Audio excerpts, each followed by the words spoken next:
definitely more pressure with another aspect of my game. You grew up not far from here, but you didn't go to Oak Ridge in middle school. But you obviously transferred here. You know the tradition that all the players on this field have played, the many great players, and many of them quarterbacks. What does it mean to you to know, just as a junior, that you've got that record and that you broke that record in such a meaningful game? It feels really good to know that I've been able to reach that top level with so many great quarterbacks coming from the school. And to be honest, I didn't think I'd get it this year with how our offense was shaping up, with our different game plans that we'd have to take on. But I've been really grateful with how my receivers have stepped up and how we've been able to work together. Well, you're now the leader and counting. Many more of those yards to go, and hopefully a lot next week. You guys have the charter buses coming, Coach. 1952. That's the year Hammers opened the first store in East Tennessee. Now there are 5 stores, and there's always something new. Like in Hammers' popular ladies' boutique department, you'll find the lowest price possible on new arrivals every week. Find similar deals in the men's department and the expanded rug department. Plus, special purchases always offer surprise savings. You never know what you'll find next at Hammers.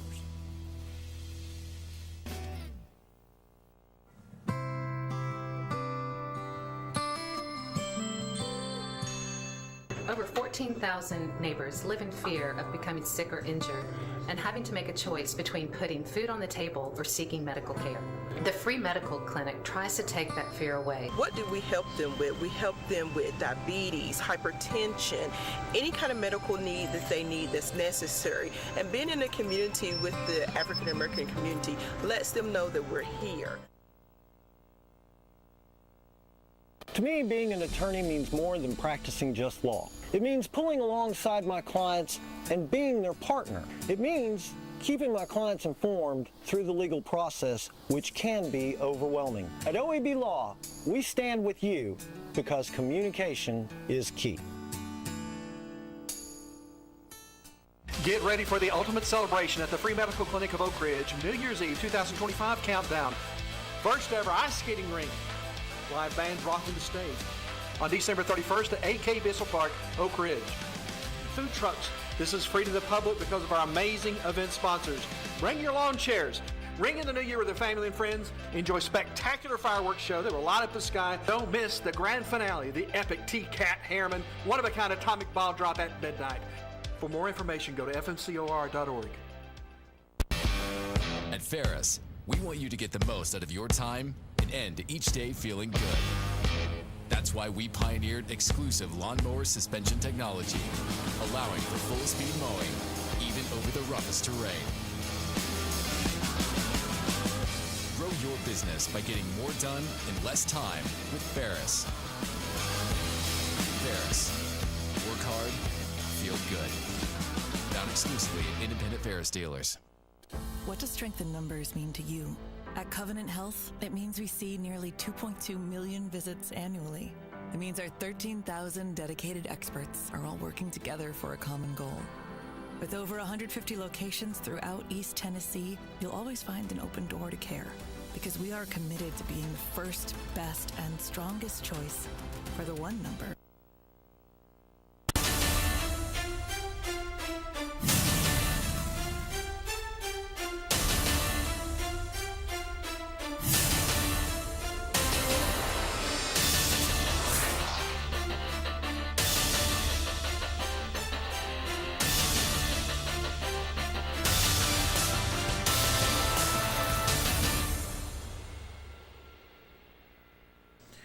And welcome to the Free Medical Clinic Friday night scoreboard. OS Cofield 2.0. Part 2. Part 6 out of the last 3 years. And I heard there's already been bulletin board material after last year's game. Bulletin board material, you for sure. That's what I heard after last year's game. Will not lose to them again. That's what I was heard, was what I was told was said. Yeah, that's exact words. So, lose that program again. Big game coming up next week in Cofield. Obviously, we don't know if it's going to be Thursday night or Friday night yet.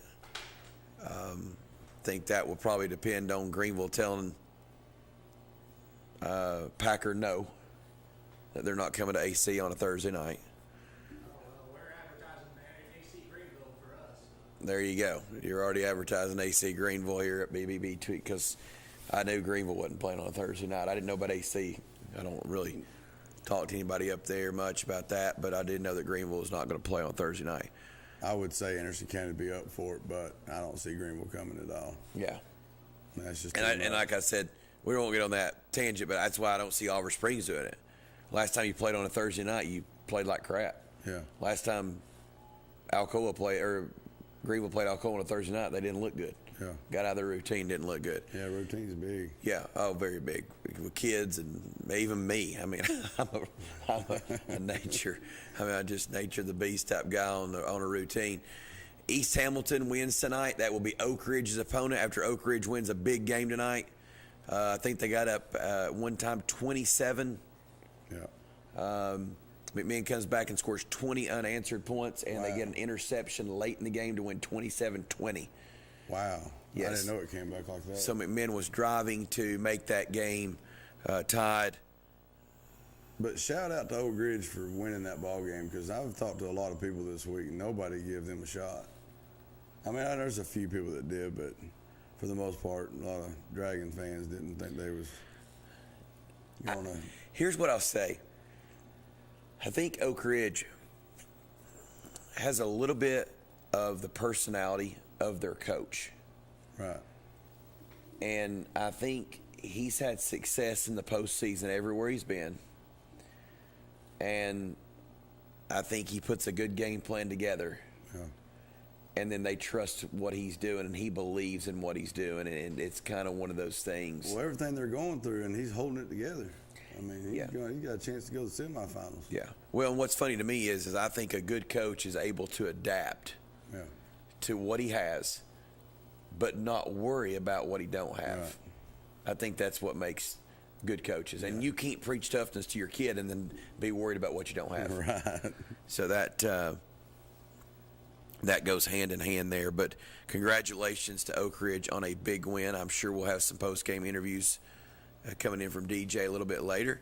But Rockwood, obviously, Oliver Springs started off slow. What, 3 or 4 turnovers? 3 interceptions and a fumble in the first half. 3 interceptions and a fumble. Oliver Springs just a better team, 41-7. I'll tell you what I watched tonight. I watched Powell and Sevier County. I thought that was the game of the night. I don't think round 2 really brings much to me. Right. In the past, you could get a little off round 2 with Elizabeth or Greenville coming to Anderson County, but Elizabeth is so bad this year. Right. They didn't have much there, but I thought the Powell-Sevier County matchup was the game of the week. Right. For sure. And 10-10 for the longest. Powell scores 2 touchdowns, 1 in the third, 1 in the fourth. Sevier County goes down 17-10, hits a guy wide open for about a 60-yard pass, and the kid drops it. Nobody's near him. Next play, interception. The kid had thrown 34 touchdowns to 0 interceptions, and the next play was an interception. Tip ball interception. Bad time to come, huh? Oh, gosh. Drop touchdown, tip ball interception. Right. That's like in ours, the 2 of the interceptions were tip balls. Just drop balling into their hands. Absolutely. Come on in here, DJ. We'll switch seats. All right. I didn't know you was going to be here this quick. What's up, boss? What's up? How you doing, buddy? What's up, boss? Missed you. Missed you. All in all, big night for our local teams. I don't know that anyone that was a favorite lost. I think everybody kind of held serve. Obviously, Alcoa big over Austin East. Coalfield last night big over Harriman. But I still say Austin East just to get to the playoffs. And I think at one time they were 0-6. Yeah. So just to get where they were. Anderson County rolls big. That's Anderson County at Greenville. Did you say Anderson County? Yeah, Anderson County. Uh-oh. Hook 'em, baby. Hook 'em, baby. I thought you was coming here with a Coalfield shirt on. I swear I did. Maybe that's under that shirt.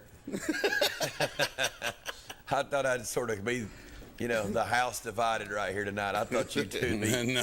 I thought he'd have the whole Coalfield shirt on. I thought we'd just have some fun with that. GP wins tonight, and they get to play Alcoa. What a gift. Yeah. Yeah, what a gift. Meigs County comes back and beats Giles County. I know Meigs County, I think did Kingston play? No, Kingston was out. No, did they play Meigs though? Last week? No, like 2 or 3 weeks. Yeah, I believe can't so, remember. yeah. I think they played a while back. Yeah, they did. But obviously Anderson County, as we were saying here, big game next week at home against Greenville.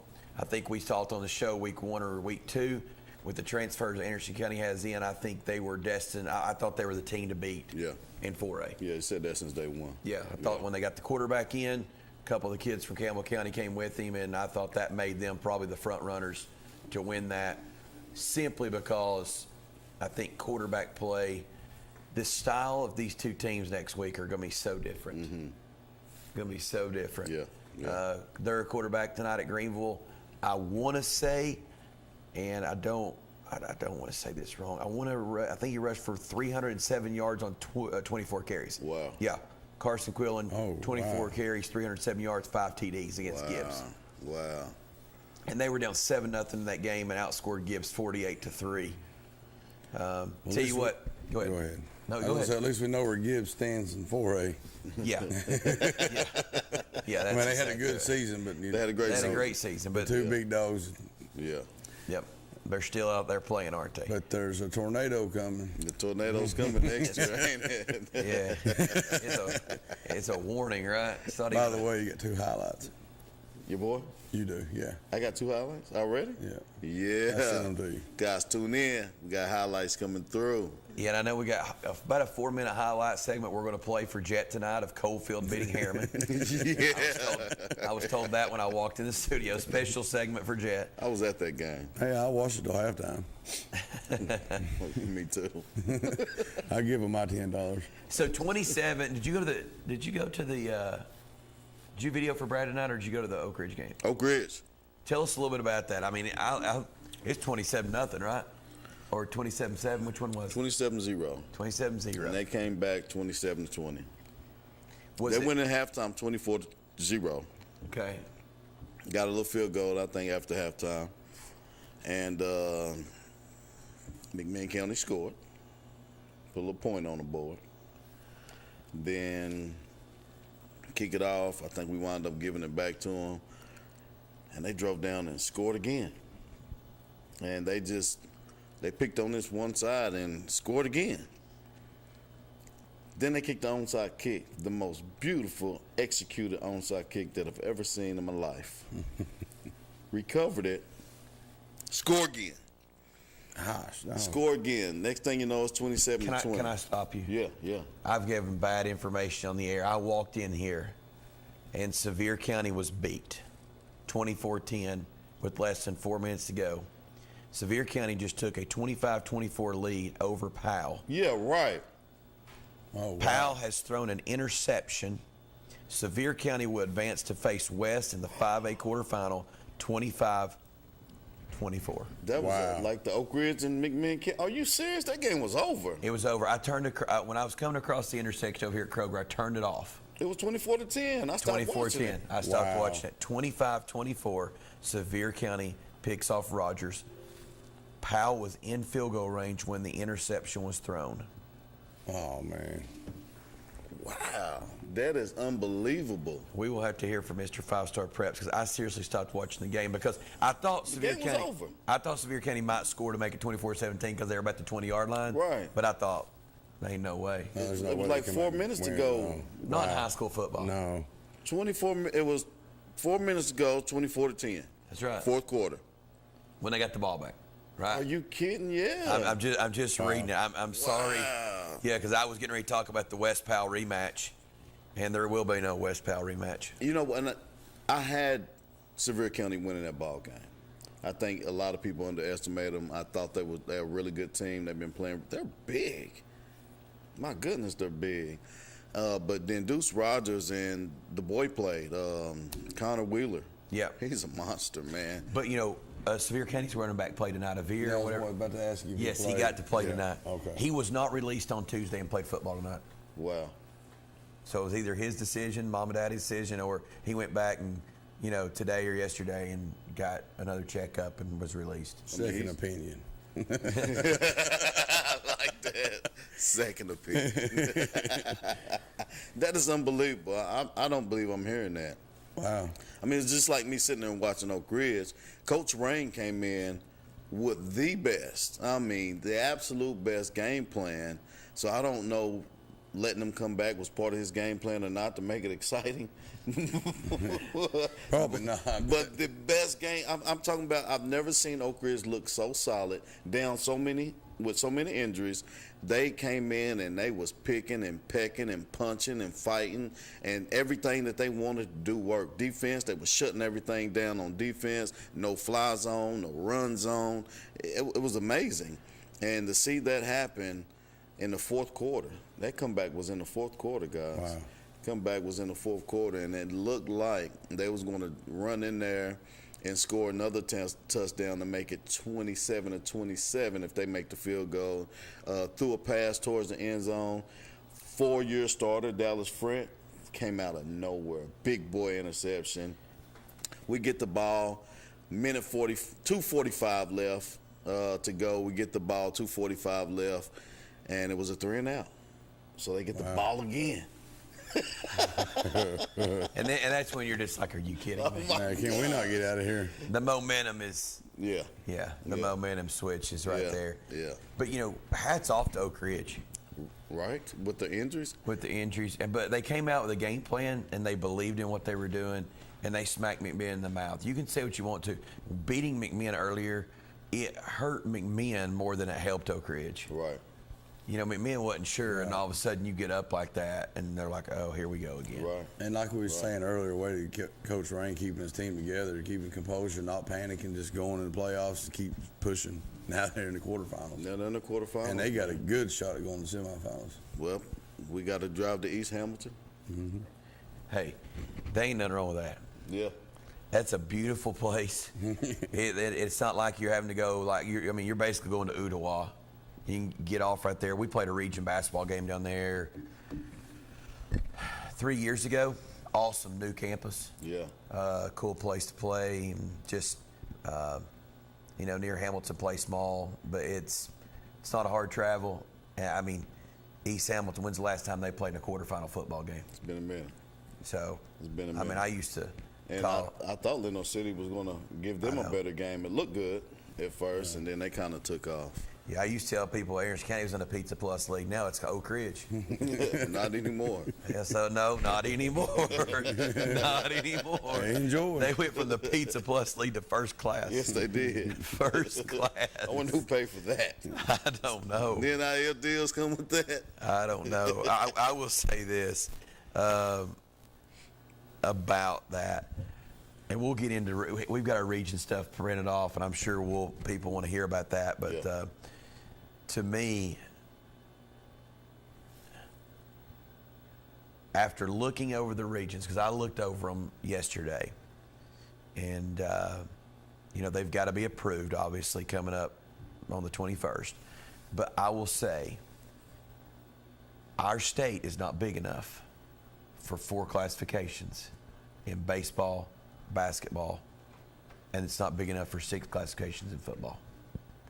You can't have 4-team districts in basketball and 4-team regions in football and say that our state can support that. Right. And I love seeing the kids, having more chances and more opportunities, but we just can't support it. Yeah, I agree. I mean, you have 6A that has 4 teams. Wow. That's hard. Yeah. But then you have other 6As that's got 7. Well, the region we're in was 7 of them. 7. 7 of them. I know. But why? Why didn't they just even it out? The other side of it is 5. I don't know. Maybe we can get an explanation on that. Let me see if I can get. Yeah, Dick, the other side of that is 5. And then this side, Oak Ridge is 7. Wow. Here's what I'll say. Ours is still 8. This is the question I have. With it changing like that, and there's 7 in the region, will they have to play those 7 games? Like, they have to match up at some point throughout the season with those 7 teams? If there's 7 teams, that's a guaranteed 6 games you have. Yep. Yes. We play 7 region games. So I said 17, 16. But still. Yeah. That makes it tough. Yeah, but that's why Every game counts. That was the leading reason that Alcoa wanted to come to 5A or 4A because they had a guaranteed 7 games in an 8-team region. Let's go there. Coach. Hey, buddy. Hey, so we're getting text here and some different things, and when Jesse calls in, we'll kind of have to go to him. But I've been asked this question a couple times, and we've asked it today on the air. Is a 4-team region and a 7-team region all in the same vicinity of Eastern Tennessee with Knox, Anderson, outside of Lenoir City and Ray County? How does the TWSAA determine having 4 teams versus 7 teams? Is that all just by the way that the crow flies are on the map, or how does that go? Yeah, that's a great question. Well, first of all, all that's done by the state office. You don't do it? So we don't know. I don't know what criteria they use, but I do know because we will have multiple appeals to the board on Thursday. All of that's based on geography. So that is the first thing they look at, and it's just the challenging part of that is because you have again, as you and I talked about, we got so many classes, and you've got anytime you add a class, you disperse the schools more, you spread things out more, and sometimes geography would have it that there's a clump of schools together, and sometimes there's not. And there's always the case you've got these outliers. For instance, Campbell County. I mean, where do you stick Campbell County? They're really not close to any 4A school or 5A football school. Sevier County and Jeff County. Do you stick those schools? Do you send those schools north to Science Hill and Dobbs Bennett? Do you send them south? So that's always the challenge. Now, I don't know what formula they use, but again, when schools come to us, the state office will have the travel time and the distance between these schools for the board to look at. But it's a challenging task, to say the least. And is it an imperfect task? It certainly is, and it certainly generates a lot of discussion because it gives everybody a lot of stuff to talk about because this school should go here. Why are they doing this? I mean, I've had a lot of calls in the 4A district. Why is Maryville up there in a 4-team league, and then you got a 7 or 8-team league down here? And the best I can tell you is just simply geography. And then you try to lump in these schools because every school has to travel to every school, and so that creates. Sometimes you have this one outlier of the school, and it creates an issue. I think I looked at and I saw Oneida, for instance. Again, another challenging school, Jellicoe. There's nothing around those schools, so they're going to have to travel wherever they go. And then on the flip side of that, schools are going to have to travel to them when they play them. So an imperfect system, Coach, that's for sure. So, and it's just like us. We've got to travel to Cott County, and Southwell and Alcoa both are in different districts, and we're the same classification. But correct. Cott County's not near anybody in that school size, so it kind of they get stuck with the Northviews and the Pigeon Forge and the Seymours of the world because of their size. Wow. And then you pull Fulton and Carter and Gibbs up that way, and it's kind of weird, But here's what's funny, and this is how everybody looks at it different. Everybody's saying, man, Maryville's got it made in basketball, blah, blah, blah. Well, I talked to the Maryville basketball coach about a 5-star basketball tournament. The first thing he says, you think there's any way we could get more teams in this district? I'll never be able to fill a schedule. Yeah. Oh, yeah. If that becomes 4 teams in his basketball. That becomes problematic, and I think you and I look at scheduling certainly different, but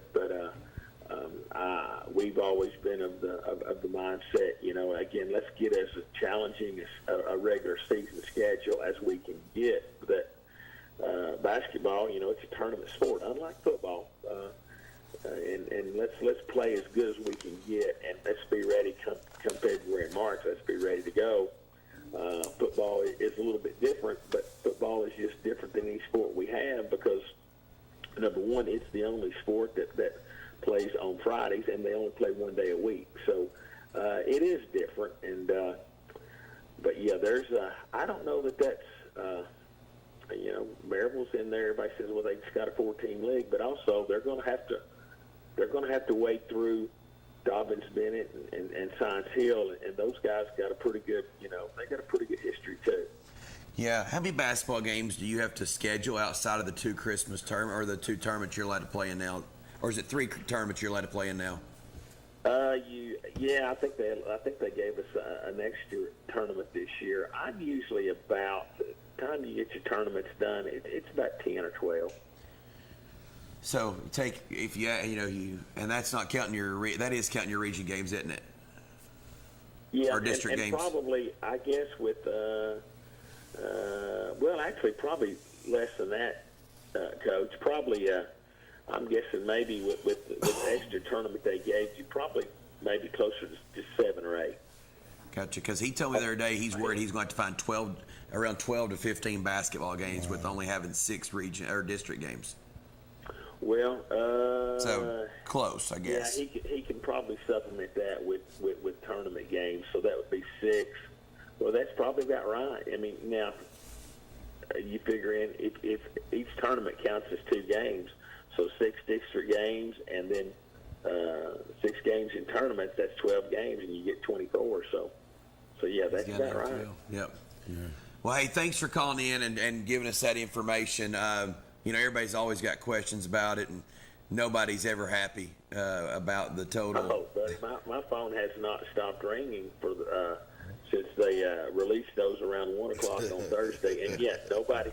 Classification is all based on your perspective, and again, there's a school here close to us that this sport is very happy with classification, and there's another sport that's really upset with it. So it's not just the school. It can vary from sport to sport, but it's all about, how does it, if it suits you, man, the classification system is great, and those people in Hermitage are brilliant. And if it doesn't, they're a bunch of idiots.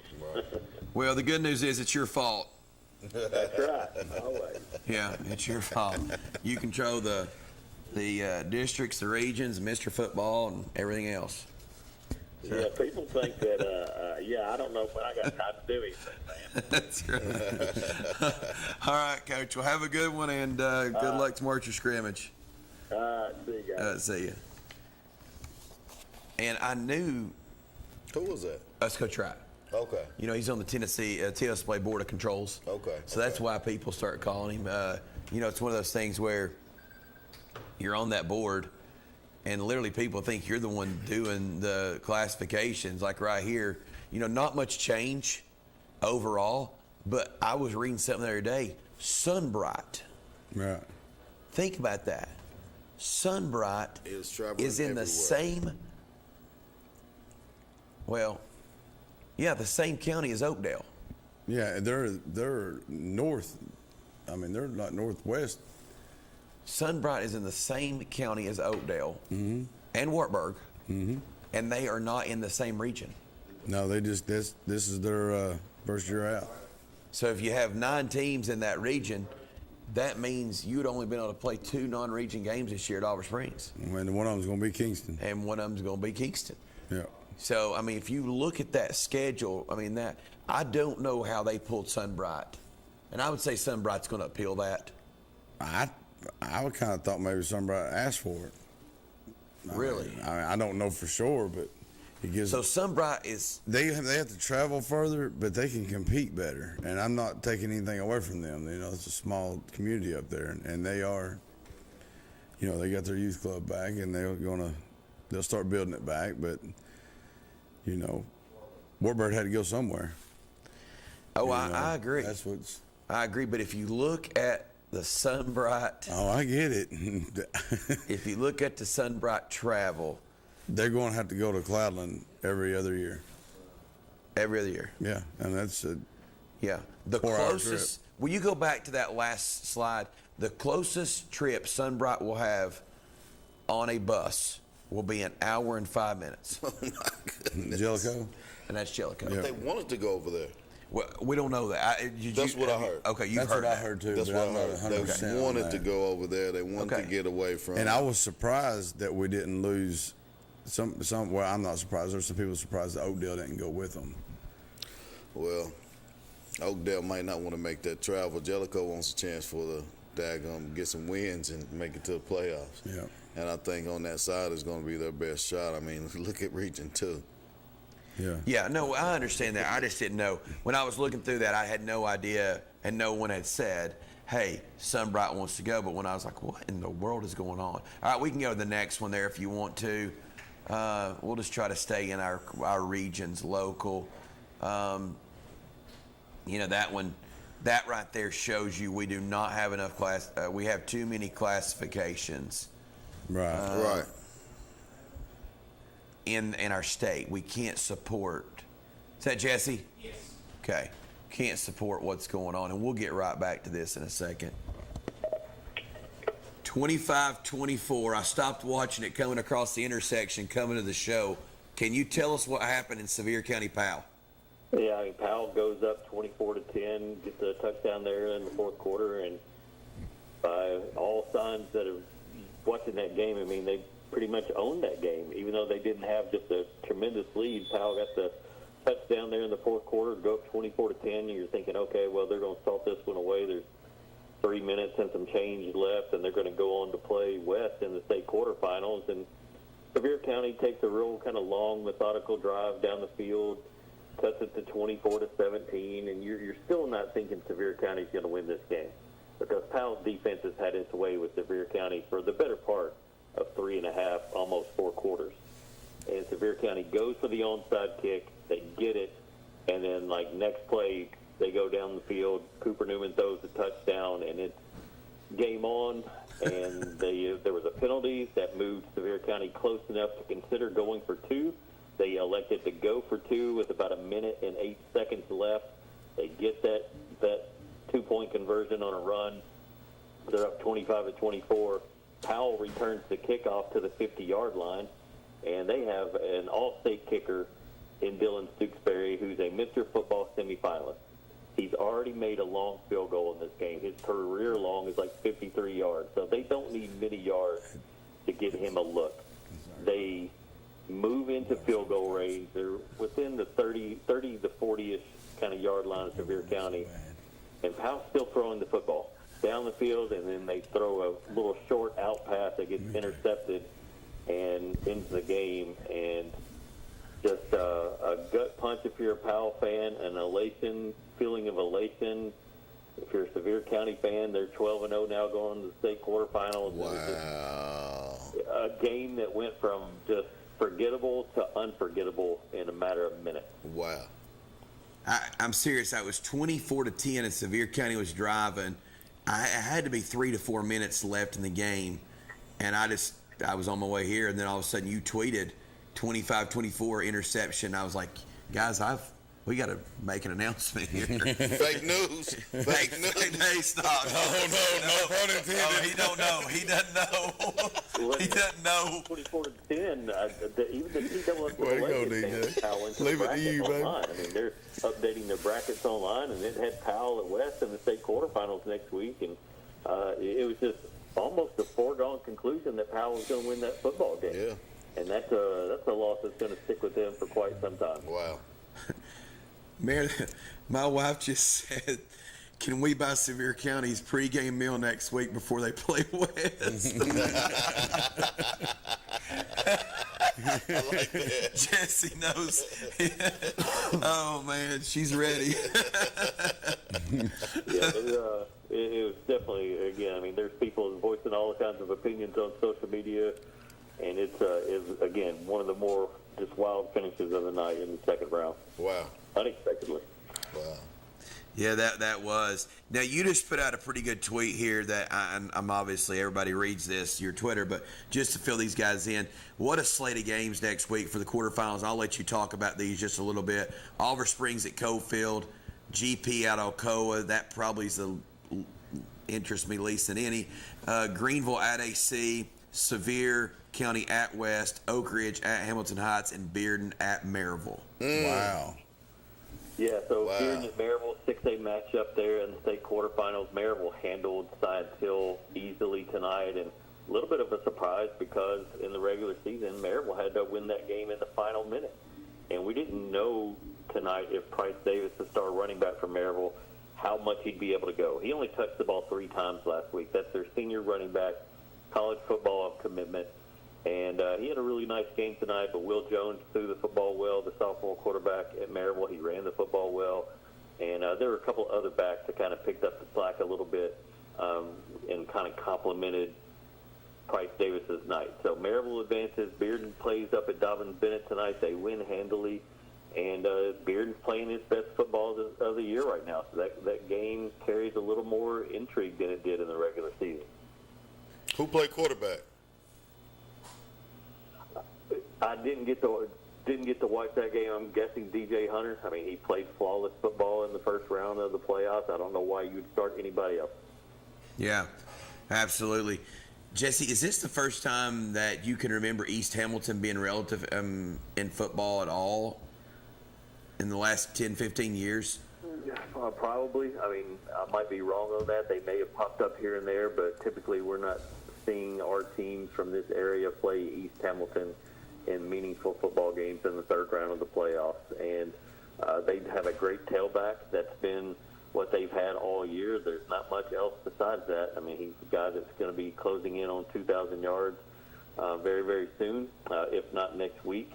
And that's going to be the task at hand for Oak Ridge going forward. That game will be on the road next week at East Hamilton. And I really thought Lenore City would get them tonight.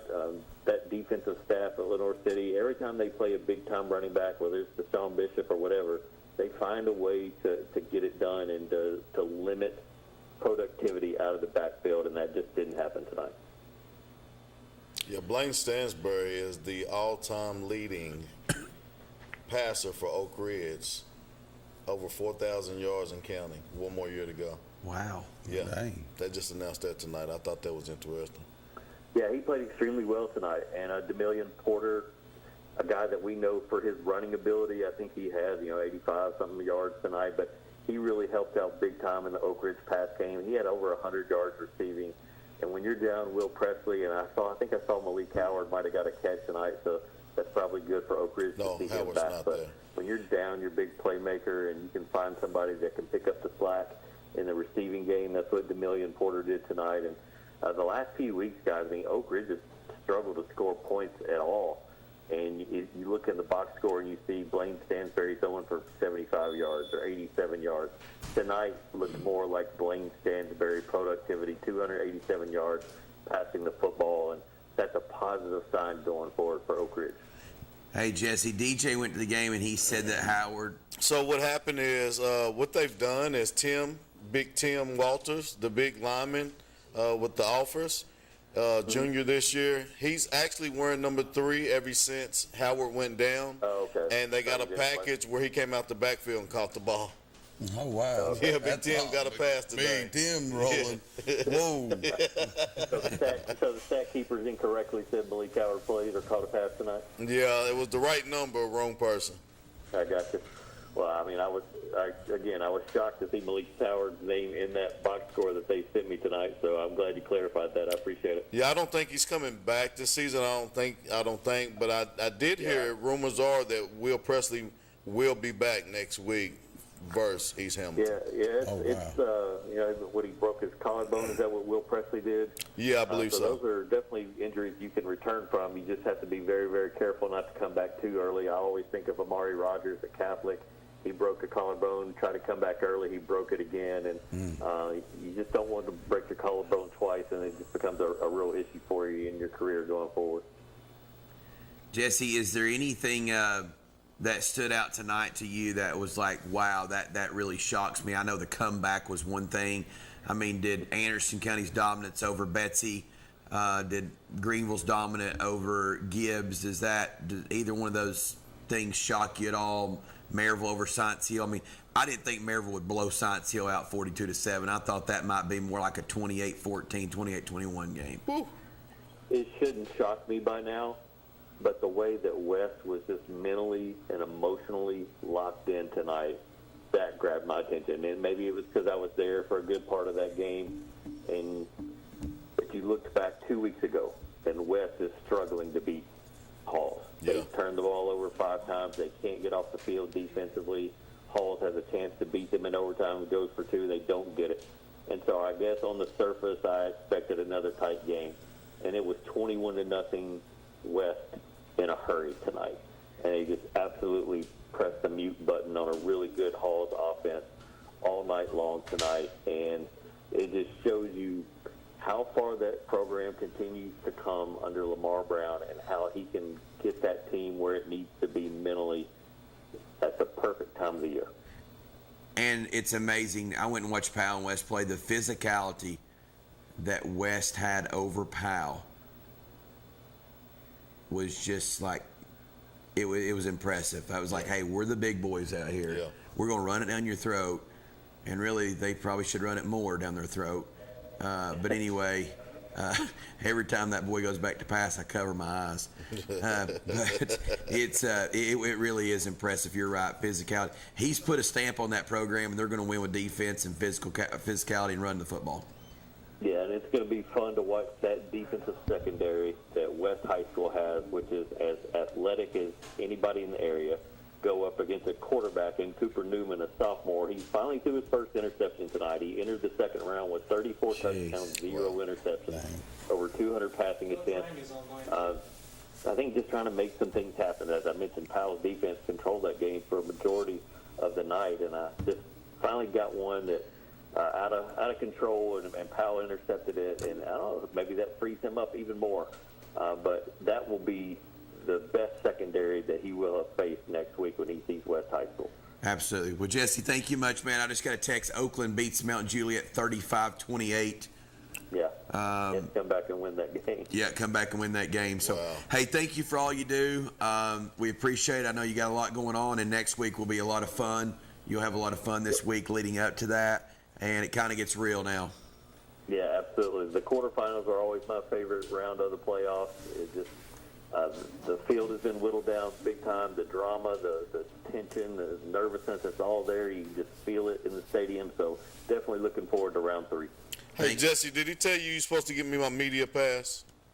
That media pass? I'm waiting on my daggone 5-star media pass. I'm doing sideline interviews. I'll see what I can do. All right. Thank you, buddy. Head coach Derek Ring, how you doing, Coach? Doing good. Just got back to the office. We're getting some film in huddles, so we're trying to get ready for next week. So.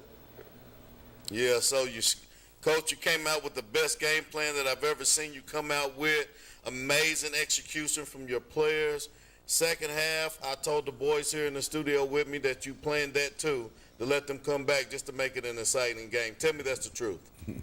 No. We're trying to get after. We, like you said, DJ, kind of shot ourselves in the foot a couple times there. About had a running clock, and then they fought a little bit and threw some balls down the field, and we kind of lost our eyes a little bit in the back end. And next thing you know, it's a game. We recovered the onside kick, and but give credit to our kids. First half we played about as well as we could with the current situation that we're in. Yeah. And then, second half we just, found a way to get it done.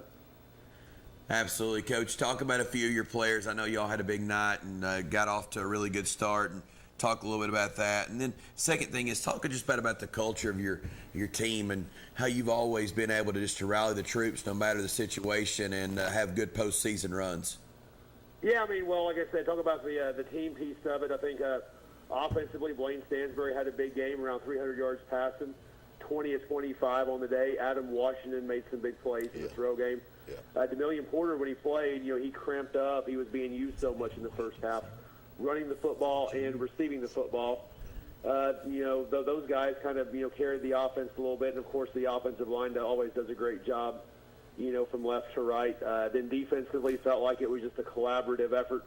J.T. Gormley, Todd J. Walters, even Big T-Ray was holding the point down in the middle. And then Dallas Sprint had basically a game-stealing interception there at the end. They were threatening in our territory and, picked the ball off. And then, we ended up having to punt, but we flipped the field. And then, of course, they really didn't have enough time to go score. So some of those guys, big team effort. Just a big team effort, though. Everybody on the field played well tonight. Yeah, absolutely. Coach, I was giving you props earlier. No matter where you've been in your career, you've had good postseason success and good culture. Talk a little bit about that. Well, I think your goal is to play the home playoff games. I think that was a big deal tonight. I think McMinn County guys started out slow. They were up here like at 4:30, just kind of hanging out, eating at the field, and had a lot of time to think about it. And I think we've fortunately been able to have some home playoff games at schools I've coached at. To me, that's big. I think it's just big to emphasize that. You only have a one-game season right now, and we just try to put a lot into it as far as, finding a way to gut some of these games out. And I think there's really no magical formula for it. You just can't, sprinkle, pixie dust and say you want to win and do it. The kids have to work hard. They got to be locked in. They got to prepare like that. And I feel like at least this week as a team, we prepared really well. The guys were locked in at practice. Everybody was pretty much on point with their responsibilities and actually going hard. And it matters. We won the football game tonight. Absolutely. Well, off to the quarterfinals. Jesse always says the quarterfinals is his favorite week of the entire football season. So congratulations, and I hope we're talking to you next Friday night. Yes, sir. Awesome. Thank y'all. Yeah, appreciate what y'all do for high school sports. Thank you, buddy. Thanks, Coach. Yeah. Roll, Wildcats, roll. Coach Rain had me mad. I bet y'all were all nervous wreck. The crowd on the other side got the roaring and stomping and rumbling. I'm like, where's our guys at? Like, nobody on our side was screaming and rumbling. So I got to screaming and rumbling on my side. And I know you did. They came alive, baby. Right. It came alive in the stands at Oak Ridge, baby. I love it. Hey, we're going to take a quick commercial break. We've got some coaches that'll be calling in here soon. We've been rolling. Jett and I have been rolling for 46 straight minutes. So we're going to take a quick break, grab a drink, catch our breath, and we'll come back and we'll talk a little AC football, a little Greenville football. And we want to thank the Free Medical Clinic for an awesome year supporting this show. We've probably only got one more week after this week, just simply because most of our teams will be traveling in the semifinals. We're going to take a quick commercial break, and we'll be right back so DJ can get in that Coalfield shirt. Come on, not this time. 1952. That's the year Hammers opened the first store in East Tennessee. Now there are 5 stores, and there's always something new. Like in Hammers' popular ladies' boutique department, you'll find the lowest price possible on new arrivals every week.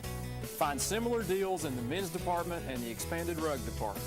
Plus, special purchases always offer surprise savings. You never know what you'll find next at Hammers.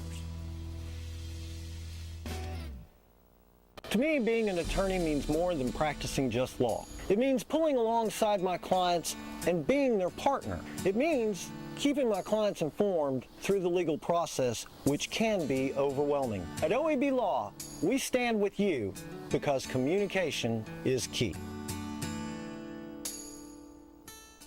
Get ready for the ultimate celebration at the Free Medical Clinic of Oak Ridge, New Year's Eve 2025 countdown. First ever ice skating rink. Live bands rocking the stage. On December 31st at AK Bissell Park, Oak Ridge. Food trucks. This is free to the public because of our amazing event sponsors. Bring your lawn chairs. Ring in the new year with your family and friends. Enjoy spectacular fireworks show that will light up the sky. Don't miss the grand finale, the epic T-Cat Harriman, one-of-a-kind atomic ball drop at midnight. For more information, go to fmcor.org. At Ferris, we want you to get the most out of your time and end each day feeling good. That's why we pioneered exclusive lawnmower suspension technology, allowing for full-speed mowing, even over the roughest terrain.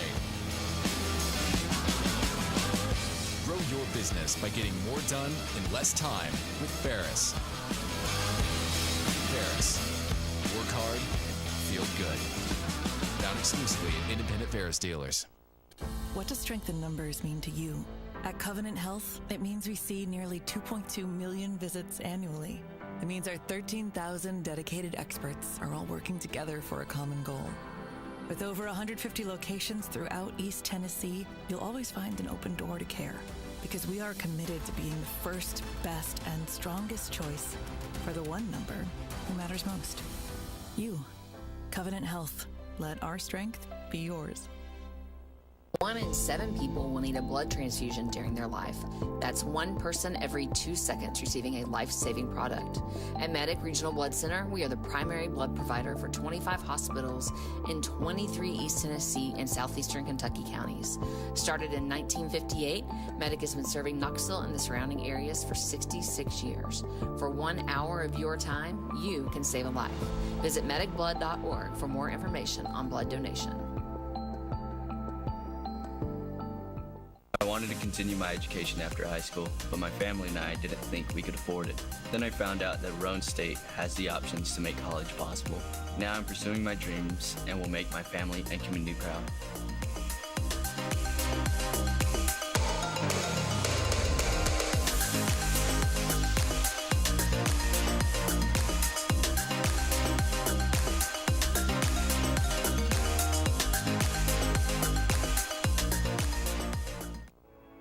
Kathy Mae Martin has been making real estate dreams a reality for over 3 decades.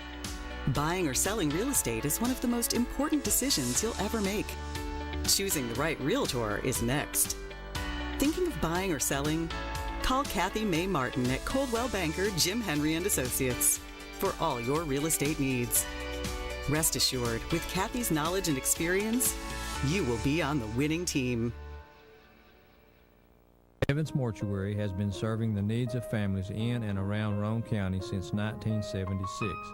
As established members of our hometown community, we understand the security of dealing with people you know you can trust. We built our reputation on this trust. The Evans family appreciates the confidence the community has expressed in us over the years and will constantly strive to earn that favor. Evans Mortuary, 805 North Gateway.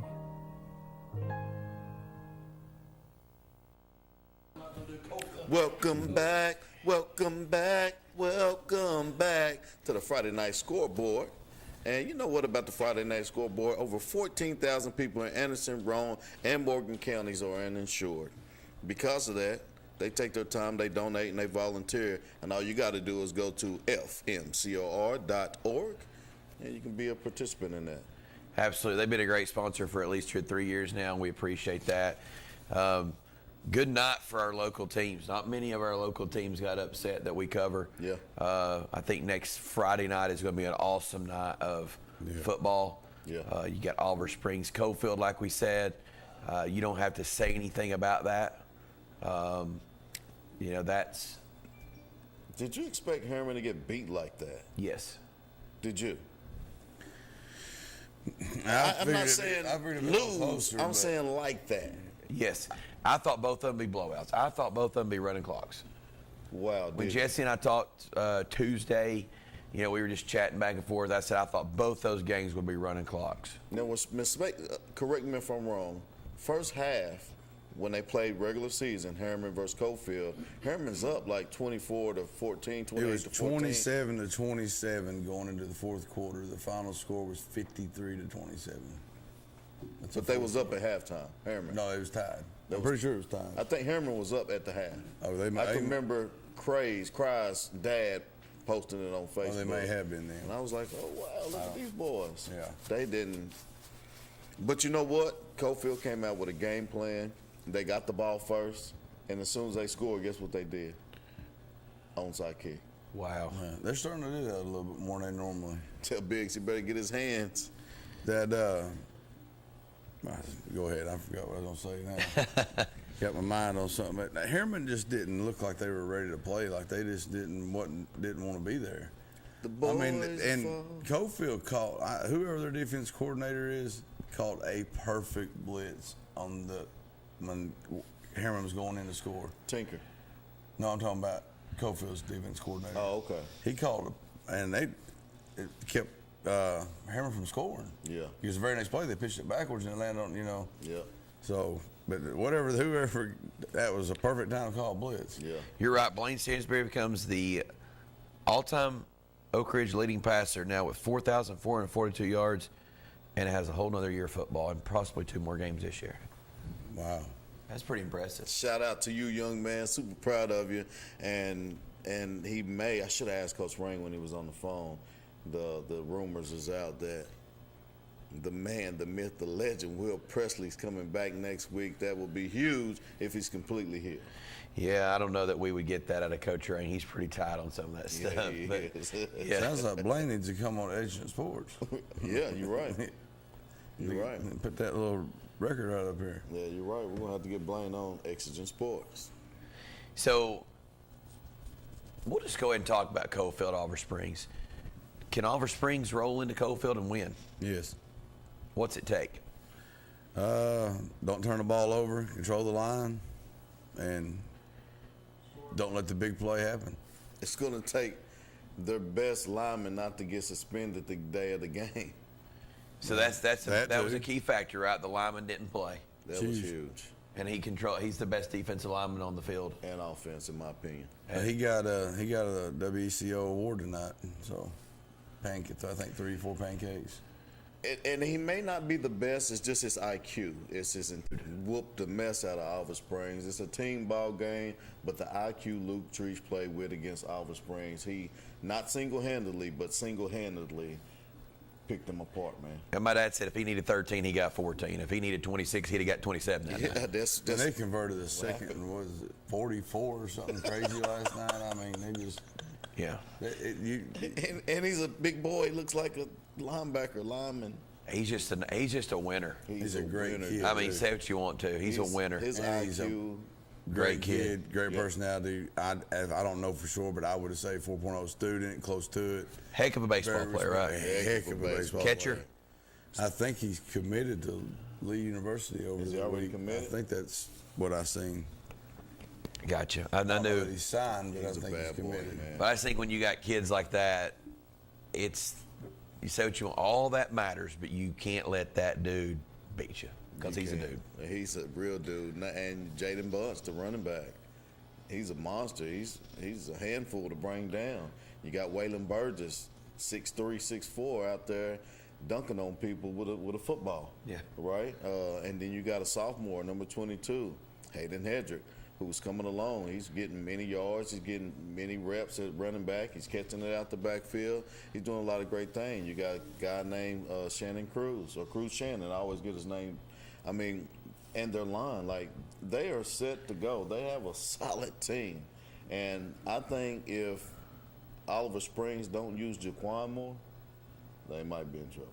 Jaquan Benton has to be used. Well, I agree with that, but I mean, I think both teams are evenly matched. I agree. It's both not got like great lines, both got great defenses, both got, and listen, we're the only ones to score that many points. Coalfield's only giving up 8 points a game. How many Oliver Springs scored last time? 25. Okay. It was 34-25, and we were within 2 twice.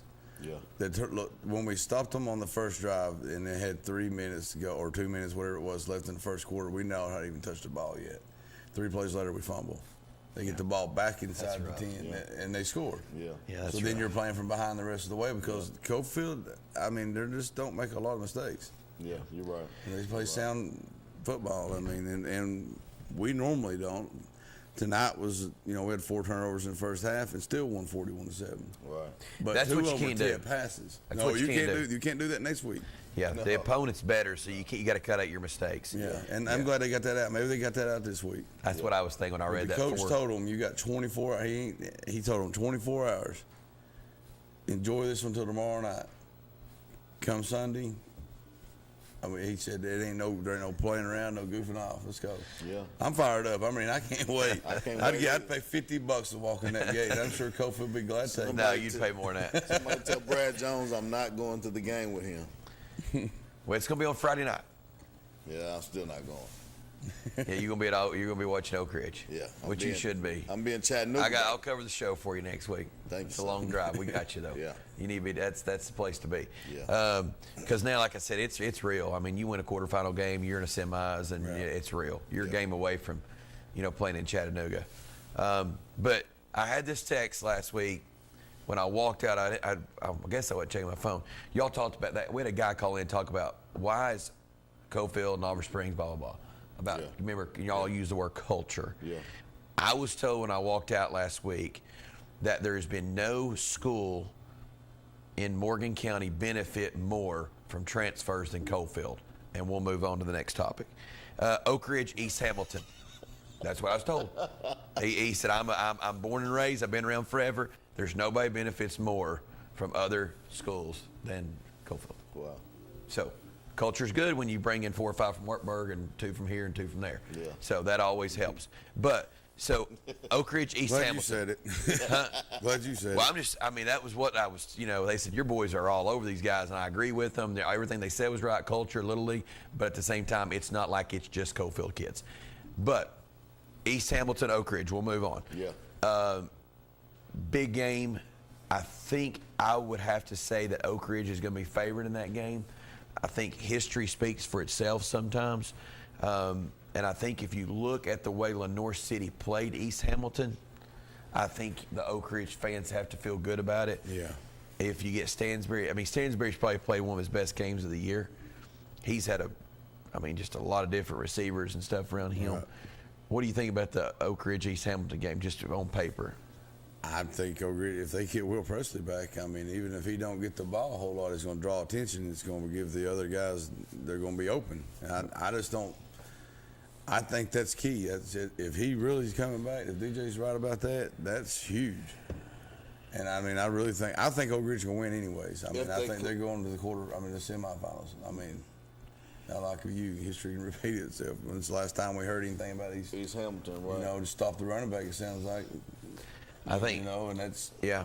If Rain comes in with the plan he came in with, obviously it's going to have to change to, for them. But without Will Presley, if they feel like he needs one more week to heal, to be solid, I think Oak Ridge has a good chance of winning East Hamilton. Yeah, I think they got a good shot. What was the final score in Lenoir City? 24-6, I think. Yeah, 24-6. They were up 6-3. Yeah. And it ended up being 28. It was 6-3 in the third quarter. I think maybe late in the second. For some reason, I want to say that I think they went up 10-6 at halftime, or maybe as soon as right at the start of the third quarter. Oh, okay. Yeah, so pretty early on, but yeah. That's still surprising, Sevier County. Wow. Man. I cannot believe that Sevier County scored. No, because I watched the whole game, so I thought. Yeah. No, you're right.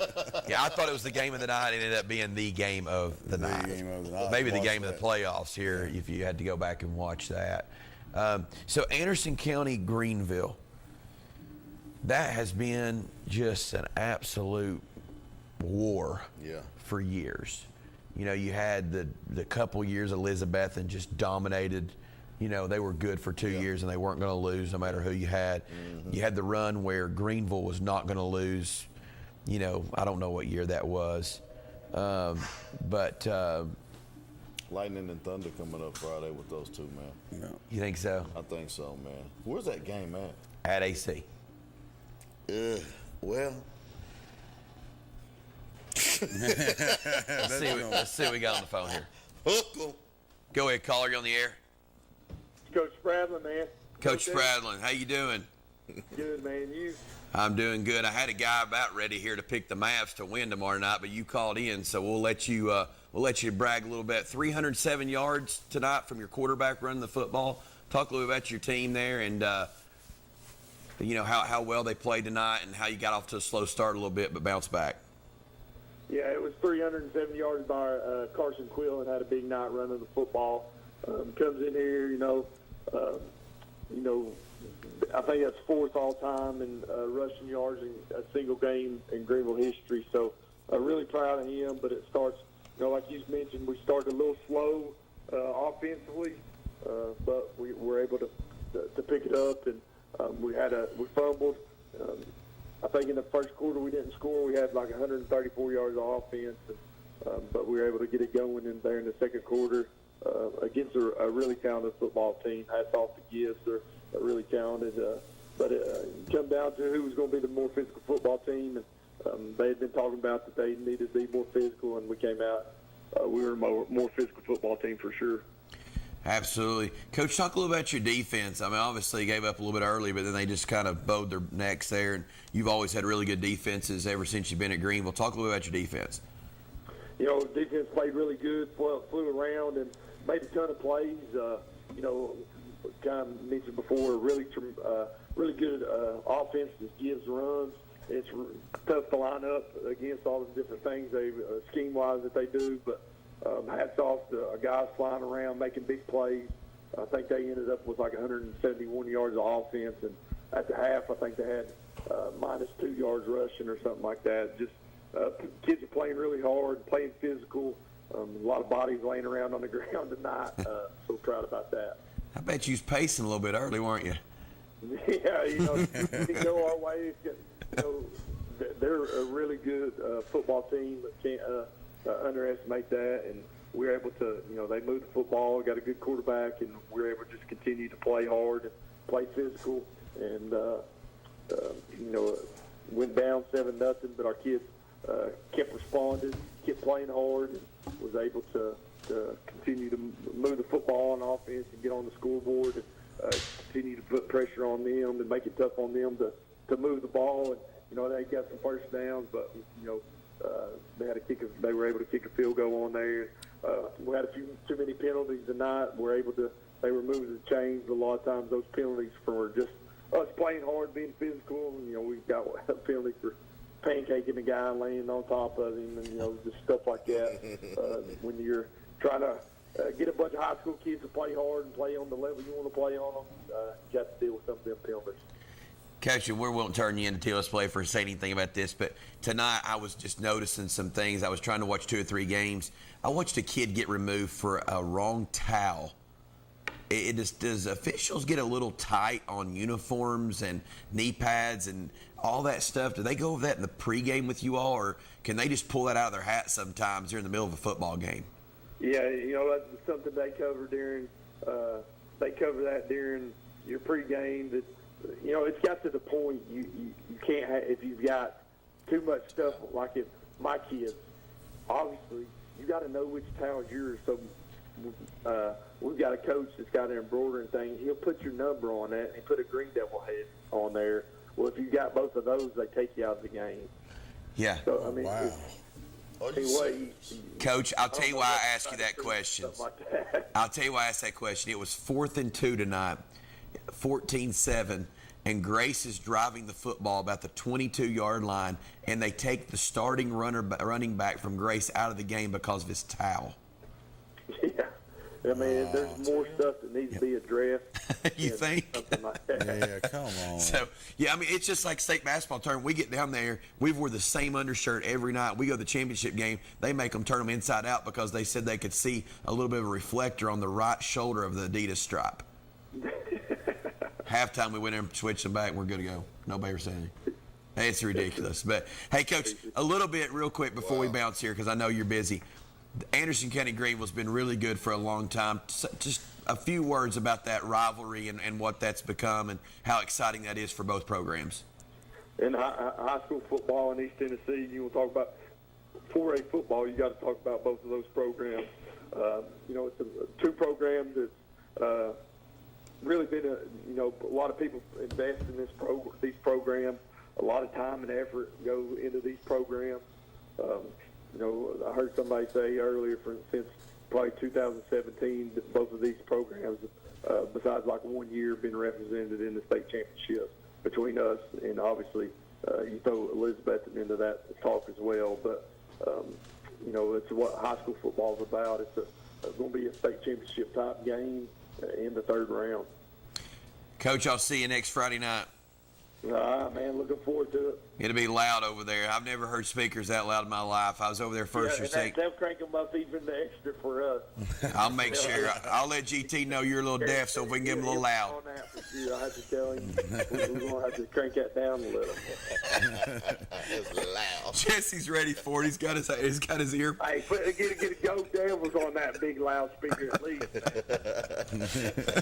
All right, Coach. Have a good one, buddy. Boys, y'all have a good one. Go Nats. Go Nats. Go Devils, man. Go freaking Devils. Hey, that is the loudest environment, the most crunk environment. Those speakers are ridiculous.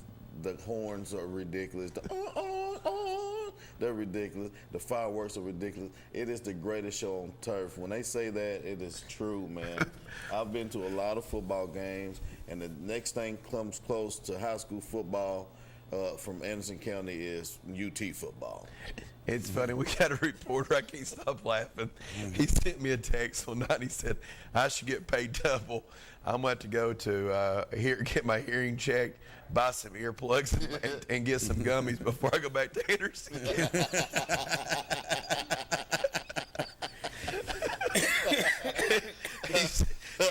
He said he was walking the track trying to find the quietest place he could to focus on what he was doing. Watch the game. Under the scoreboard, nobody's going to be there. He said, nobody. Why do they not have speakers on like the side where everybody's sitting? It's culture, baby. They take care of the people. They can't have all that loud noise over there with them. They got some fans that sit over there. I don't know how they can hear. You got the elderly fans over there, and they got to take care of their people, man. I guess so. Okay, we got to go to the line. I start getting tickled every time I think about that text my boy sent me. Go ahead, caller. You on the air? Hey guys, it's Coach Harper. I was just calling in. Mr. Biggs, they call him Mr. Biggs. What's up, DJ? How you doing, Coach?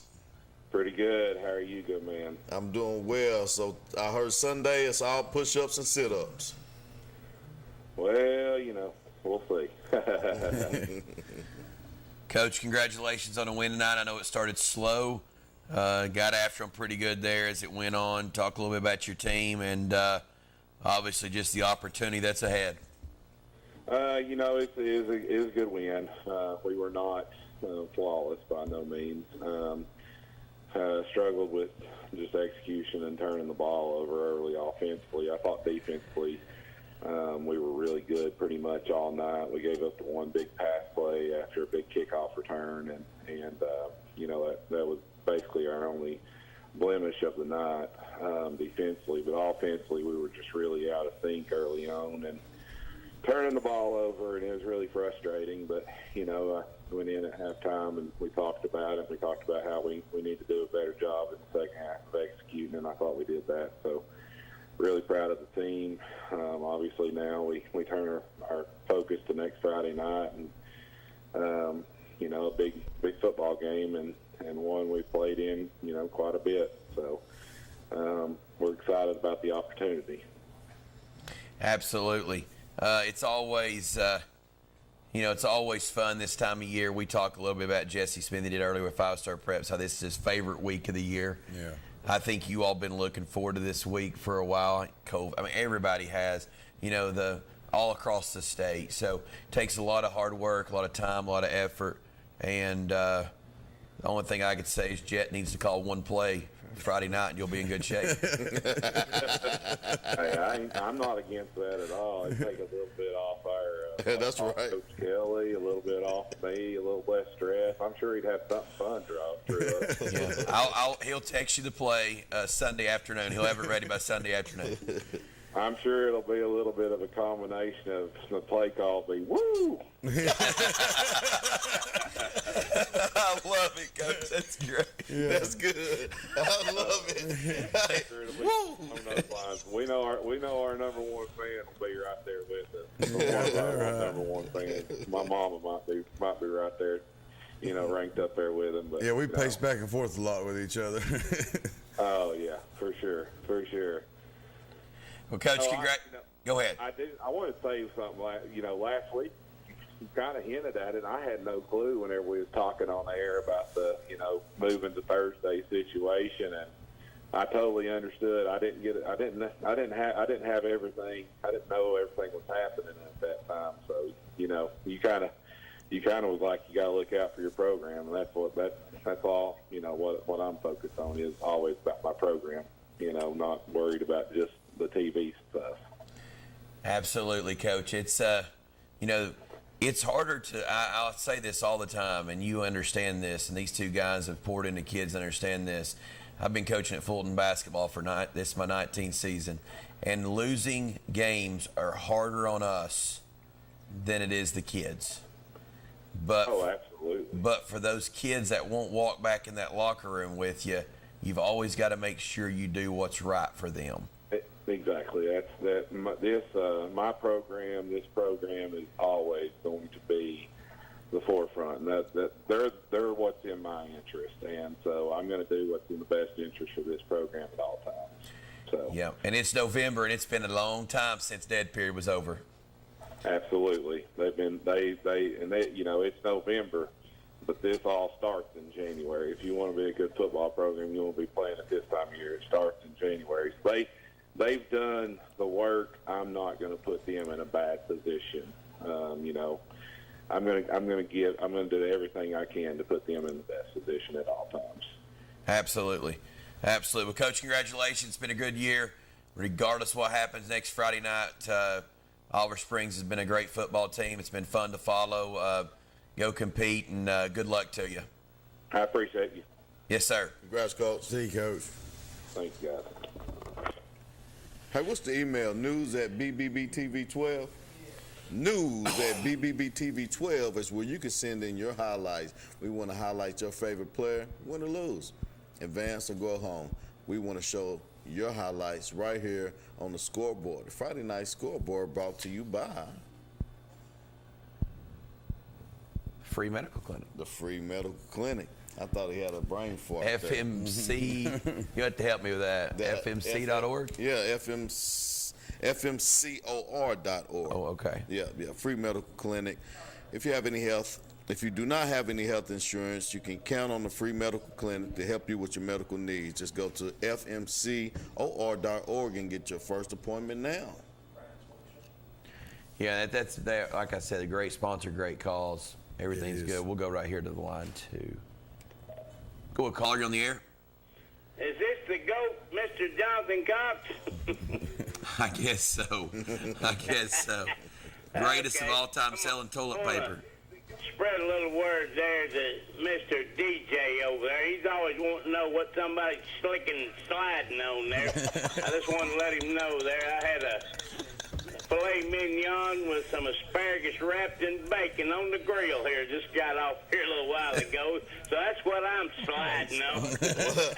Well, I don't like that because I don't know if you know this or not. You can stop and get you some Taco Bell on the way home, Well, I buddy. guess I'm going to have to get some Taco Bell because you telling me that, you just reminded me about my weight problem. And I guess you didn't know about it. I can't wait to eat. And I can't wait. I'm hearing you there. But, Jonathan, I wanted to ask you about God, I love my buddy David Queener. I don't know if he's called in tonight or not there, but, man, I loved him when he was on that show there. You correct me if I'm wrong there, but, man, if he could get on somebody's nerves a little bit, talking about their team or about them, he loved that. So they would get back with him and Queener, you're crazy. That's right. He would have a few of them listening here, and he would just take jabs at them all night, and eventually they'd pick up that phone and call. He loved them jabs, didn't he? Oh, he did. And then it went through a cycle, and then finally Cody started taking the bait. Is that his name, Cody or Corey? Cody. Yeah. Gosh almighty. Well, the coach over there, he's pretty calm there, but that bear, we had a few good teams there to make a little headway tonight there. Oliver Springs, Coalfield, gosh, that's going to be a game next week, isn't it? you better know Real it. good game. It's going to be an awesome football game, an awesome atmosphere, and you need to get Rochelle to take you down there. Where's that game going to be played at? Cofield. At Cofield. Oh, boy. That'll be a tough environment to get into there. Yes, it will. But I know it's a little bit early to talk about college football there, but gosh almighty, I've got this one online place I look at all the time on the computer there about the ball there, about Nico, whether he's going to play or where he ain't going to play there. You guys got any idea? Yes, he is going to play tomorrow, and so is the wide receiver, number 1. I read something this afternoon that both of them will play. I kind of figured they would. They will be playing? Would. Yes. I can't remember the wide receiver's name. He caught the big touchdown against Alabama to kind of get them going, number 1. Transferred from Oregon. Man, my brain just went out on me. I know exactly who you're talking about, and I can't think of his name either there, but both of them are supposed to be available. Yes, they're both available, and from my understanding, they'll both start. Yeah. Well, you guys got any predictions on the game? Yeah, I do. I think Georgia comes out and scores about 35 points against this defense, and we struggle and score about 20. Well, you may be right there. Georgia's been kind of up and down this year there. You know, they went to Kentucky there, had a tough game with it. They blew out down in Oxford there with Lane Kiffin there, but they went to Texas there and blew them out. I just don't know what you're going to get. No, you don't. But I think when you play championship caliber opponents who've won championships, when their back's against the wall and they're hungry, you're in trouble. Well, I'll tell you whose back is going to be against the wall. And that's Beck, because that defense is coming at. I think they'll be PO'd there after their loss last weekend there, and I think they'll be ready to play. Hopefully, our Vols defense will step up and play hard there, and maybe Nico or Gaston Moore, whoever plays there, will make a few plays there. And because I think if we get beat tomorrow, we'll probably get left out of the playoffs. I hope not, but you could be right. I'm going to be upset if you see these Penn States and BYUs and these people don't have a chance. Yeah, it's going to be absolutely there. Absolutely there. But, hey, DJ. Tell me something. I'm enjoying this dead burn filet there, buddy. You just enjoy you a big taco tonight. You guys be safe going home, Jonathan. I love listening talking to you, buddy. Hey, yes, sir. Thank you, buddy. Have a good one. Good night. Thank you. I asked a question earlier today. You're counting. I'm counting them. Yeah, I know you were. And I said, when's the last time Georgia's lost back-to-back games? And the guy came back and said, can I guess? Go ahead. I heard my wife say something about this earlier. I might be wrong. Was it when Trump was elected? Oh, I don't know. Oh. Probably. But no, seriously, I heard her say something. The last time Tennessee won in Georgia was a Hail Mary, and Trump was elected like 3 weeks before that. But anyway, go ahead. Guess who beat Georgia the week before? No way. Ole Miss? Ole Miss. I didn't even know. What is that, when Eli Manning was there or something? I didn't know Ole Miss had a team the like Hail from Mary 2000. That was Eli Manning wasn't there. No. The Hail Mary pass, that was Josh Dobbs. No, but I'm saying, when the last time Ole Miss was relevant to be able to beat Georgia? Right. No, yeah.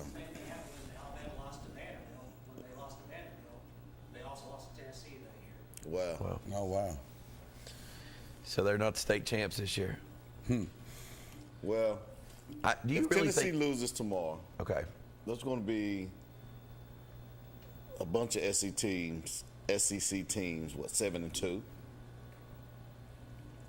But if you look at strength of schedule, how do you put those other guys up there and knock them out of the playoffs or a championship? Well, the way I look at it is, if you go ahead and put them down at the bottom of the tournament, make us go on the road, we're going to come prevail. But here's the thing. How is Texas over UT right now? Right. Exactly. That's my question. How's Penn State over UT right now? That's ridiculous. I mean, but what scares me is if they've got them over them now, how can we lose and get back ahead of them? I think the only thing Tennessee can have going for them if they lose is a 2-loss team go to the SEC championship and lose, you're a 3-loss team, you're out. Yeah. And I think it's so unfortunate because I think Tennessee, earlier in the season before this kind of shook out, I thought Tennessee would be better being a 2-loss team not in the SEC than a 1-loss team in the SEC. Because if you go to the SEC championship and lose bad, you could drop way down where you're not even have. You could be 11 seed. Yeah. Texas, Penn State, and Indiana. Yeah, but Indiana has Ohio State tomorrow. Yeah, that's over. Yeah. Ohio State 8-1. Well, but here's the thing. I think Indiana's 10-0. I don't think Indiana's beat anybody that's ranked, and I don't think Penn State's beat anybody.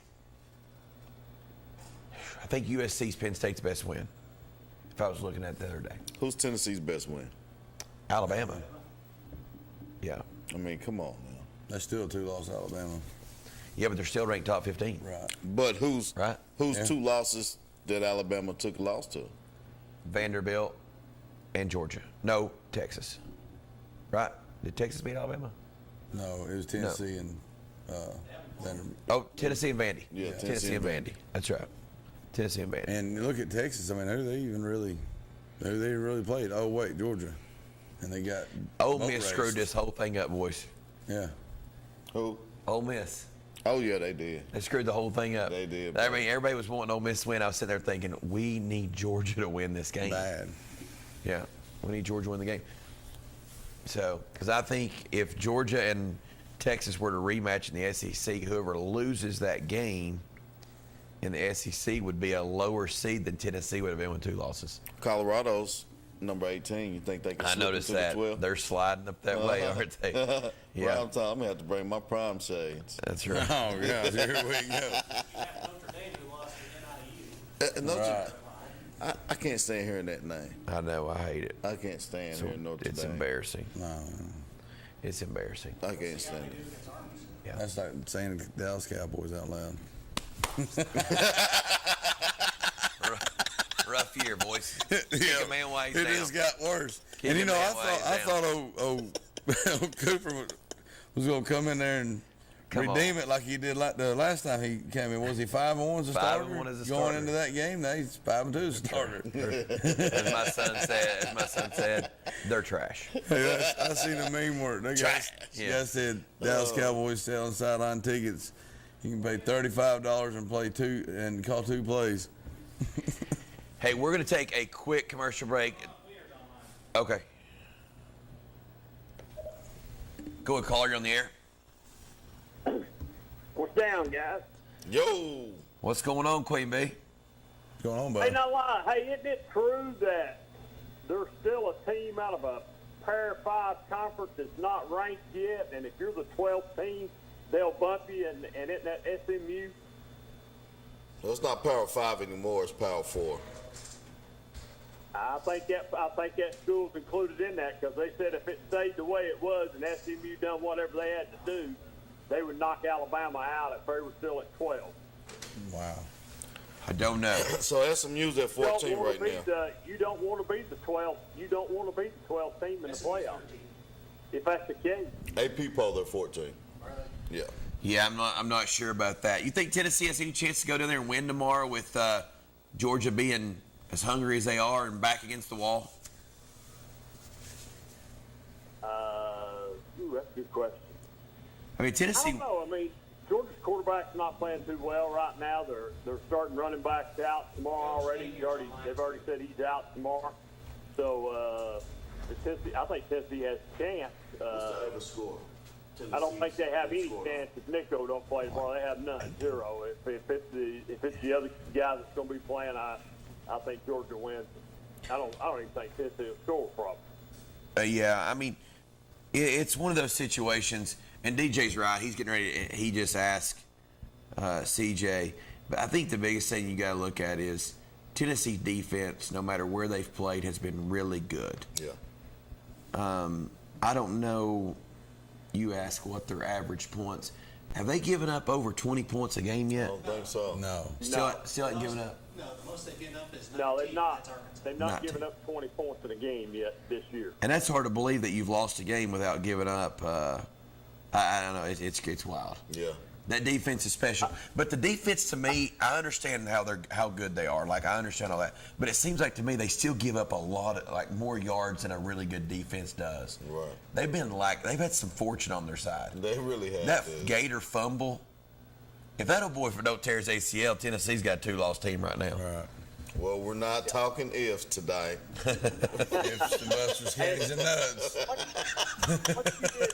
Hey, Doc, what you just said earlier about losing the SEC championship game and maybe going to, if you're a team that's only lost 2 games, to get the 3rd loss. I heard him talk about that today, and that team is definitely out. They don't see any way that a team with 3 losses would go. It really don't matter who you are. They think 3 losses is too many, that you'll be out. And you know, I think you got some falsehoods right now in Indiana and BYU. I think we got to see how that plays out the next couple of weeks anyway, to see where if Tennessee was to win tomorrow. I think Tennessee has the opportunity to move on up a few more spots, and because I don't know if Indiana can beat Ohio State.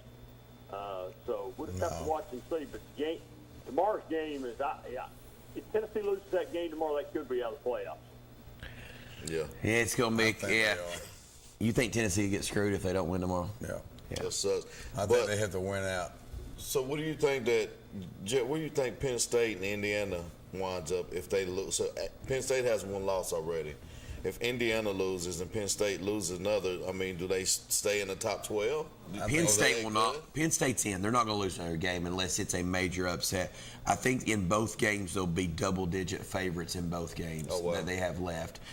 Maybe a Purdue and someone else. I can't remember. I think if Indiana loses tomorrow, if they get blown out, I think they're done. So I think that's one team that comes out. Yeah, they're out. If they lose that game, they're out. So they go from 5 to 13 is what you're saying. Yeah, you already know how I feel about the Big Ten, but I mean, it's not even. Yeah. So it'll be interesting, guys, to see what happens. So we'll just have to hang on and see. So you know, I think Tennessee has a shot tomorrow. I think Tennessee by 7. Well, I like that. Let's get Napier on the line. Hey, we've got a coach on the line. Hey, I might need you to come down here. I think he's going to be at East Hamilton. He's going to be either celebrating or moaning. I might need you next week, so I'll call you on the way home tonight. Okay? Well, you can holler at me, but I didn't think Oak Ridge would win tonight, just for the simple reason because of all the injuries they got. And my hat's off to them coming back to win. I'll get off so the coach can get off. I'll talk to you guys. I'll call you on the way home. See you. Coach, sorry about that. We had a former star, David Queener, on the line. Oh, it's all good. Coach, big win Thursday night there. Absolutely dominated. Went for the onside kick there early and sort of set the tone. Talk about your team and just how good you're playing, and brag on your kids a little bit. Well, it's one of those, you know, not going to say we played great offensively. We got a lot of things we got to clean up. Didn't execute at a high level last night. We got to get that stuff cleaned up. The thing I'm really proud of, the defensive effort, flying to the football, running through the hip that our kids played with. It was fantastic last night. Coach Jones, our D coordinator, I've said it before, I'll say it over and over. I'd put him up against any defensive coordinator in the state of Tennessee. Absolute fantastic game plan. Our kids went and played their tails off and executed it. And outside of one play, I thought we played very, very well defensively last night. Yeah, absolutely, and I think the score kind of proved that. You know, the first time that game was a little bit close early on, and you all ran away with it there late and dominated. So, you know, absolutely, definitely showed better and played well last night. Talk a little bit about the rivalry of Oliver Springs and just how good that is for the communities and how exciting that will be next week. Oh, well, it's one of those, you know, it's intense, it's passionate. Both sides want this one more than they want any other. It don't matter what you're playing them in. You can get a little underwater basket weaving competition going, and we're going to want to beat them worse than anybody else, and they're going to want to beat us worse than anybody else. But it's one of those. It's a fun one. It means a lot more this week than it meant 4 weeks ago. So, you know, winner of this one's down to the Final Four. So they were able to get us last year in this same spot after we had beat them in the regular season. We know what's at stake. They know what's at stake. It'll be a fun week. It should be a very exciting game next week. Absolutely. I agree with that. It's always good. I can't wait. Jett said he can't wait. DJ's going to be. Yeah. So we're all excited. And, Coach, congratulations. Good luck next week. Sorry you had to wait so long on the line there, but we appreciate all you do and appreciate your support and what you do for those kids at Coalfield. I appreciate it. Appreciate you guys. Yes, sir. Coach. Have a good night. Congratulations. Good luck. Thank you, y'all too. He's right. I mean, everything he says is right. Yeah, it's exactly right. And it's good. This is fun, and you as a coach, you're using all these one-liners. Oh, we're next game, man, next man, all this stuff. But at the end of the day, this is what both teams have been focused on. Yeah, no you doubt. get better every week because you're focused back on this game. Yeah, and even the coaches, they get to have fun this week. I mean, they get to coach this game. They get to all through practice. They're fired up. Half the people out there has played for Coalfield, and I know most of the people at Oliver Springs coaches played at Oliver Springs. I mean, it's just a real deal rivalry. Gotcha. And it is Oliver Springs. Ohio State does not play Indiana this weekend. It's next weekend. Oh, okay. So I think Indiana has a bye week. But anyway, we got a lot of good fans that keep us straight on the. Yeah, I'm glad they do. Here. I'm glad they don't fact check us. Hey, speaking of fake news, we're going to take a quick break, and we can tell DJ what we've been laughing about fake news. Yeah. And we will be right back on the free medical clinic Friday night scoreboard. To me, being an attorney means more than practicing just law. It means pulling alongside my clients and being their partner. It means keeping my clients informed through the legal process, which can be overwhelming. At OAB Law, we stand with you because communication is key. At Ferris, we want you to get the most out of your time and end each day feeling good. That's why we pioneered exclusive lawnmower suspension technology, allowing for full-speed mowing, even over the roughest terrain. Grow your business by getting more done in less time with Ferris. Ferris. Work hard, feel good. Found exclusively at independent Ferris dealers. Get ready for the ultimate celebration at the Free Medical Clinic of Oak Ridge, New Year's Eve 2025 countdown. First ever ice skating rink. Live bands rocking the stage. On December 31st at 8K Bissell Park, Oak Ridge. Food trucks. This is free to the public because of our amazing event sponsors. Bring your lawn chairs. Ring in the new year with your family and friends. Enjoy spectacular fireworks show that will light up the sky. Don't miss the grand finale, the epic T-Cat Harriman one-of-a-kind atomic ball drop at midnight. For more information, go to fmcor.org. 1952. That's the year Hammers opened the first store in East Tennessee. Now there are 5 stores, and there's always something new. Like in Hammers' popular ladies' boutique department, you'll find the lowest price possible on new arrivals every week. Find similar deals in the men's department and the expanded rug department. Plus, special purchases always offer surprise savings. You never know what you'll find next at Hammers. 1 in 7 people will need a blood transfusion during their life. That's 1 person every 2 seconds receiving a life-saving product. At Medic Regional Blood Center, we are the primary blood provider for 25 hospitals in 23 East Tennessee and southeastern Kentucky counties. Started in 1958, Medic has been serving Knoxville and the surrounding areas for 66 years. For 1 hour of your time, you can save a life. Visit medicblood.org for more information on blood donation. Evans Mortuary has been serving the needs of families in and around Roane County since 1976. As established members of our hometown community, we understand the security of dealing with people you know you can trust. We built our reputation on this trust. The Evans family appreciates the confidence the community has expressed in us over the years and will constantly strive to earn that favor. Evans Mortuary, 805 North Gateway. I wanted to continue my education after high school, but my family and I didn't think we could afford it. Then I found out that Roane State has the options to make college possible. Now I'm pursuing my dreams and will make my family and community proud.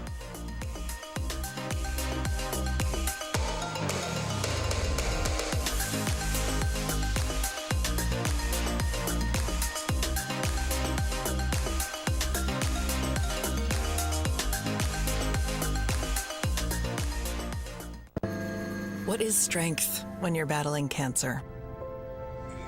Is it a shoulder to lean on? A voice of hope? Is it confidence in the most available care options? Or is it unmatched expertise answering your hardest questions? Giving you the courage to move forward. At Covenant Health, we think it means all of this and more for you. Let our strength be yours.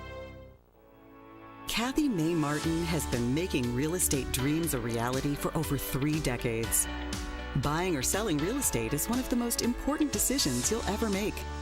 Choosing the right realtor is next. Thinking of buying or selling?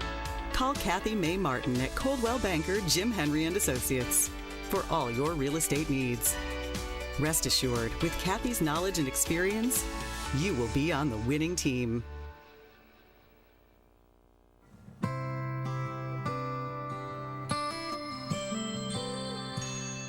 Over 14,000 neighbors live in fear of becoming sick or injured and having to make a choice between putting food on the table or seeking medical care. The free medical clinic tries to take that fear away. What do we help them with? We help them with diabetes, hypertension, any kind of medical need that they need that's necessary. And being in a community with the African American community lets them know that we're here. FMCOR.org, free medical clinic, Friday Night Scoreboard. Thank you for all that you do. Great second round. Yeah. Our area showed up. They showed out. From everything I could see, I was watching a lot of games tonight. Good crowds. Great night for high school football. Big week next week. I heard a coach from Maryville one time say, when the round has a name on it, it means a little more. And we're here to the quarterfinals. Absolutely. So good luck to all of our teams. We've got a clip that Brad has put together for us, and we're going to run about a 4.5 minute clip and enjoy the highlights, and then we will kind of close out the show doing something a little different tonight. But we look forward to seeing everyone back here. 10 o'clock is when we'll start next Friday night. That will be after the Anderson County Greenville OEB game of the week. Yeah. OEB Law rivalry playoff. That's right. That's a rivalry playoff game for sure. So that will be next Friday. But enjoy these highlights here of some stuff that's been put together, and we will see you back here next Friday night.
got it. We got that. That's our ball.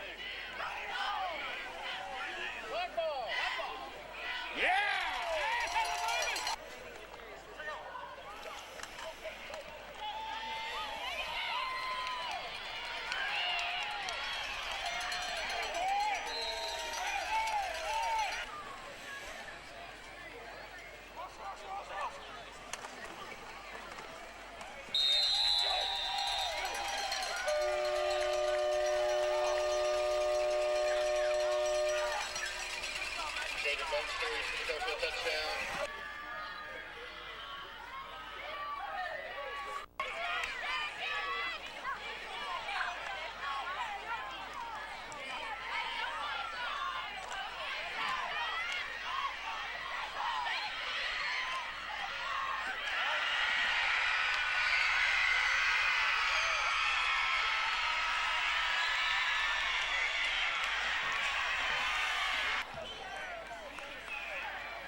Something we got to clean up next week.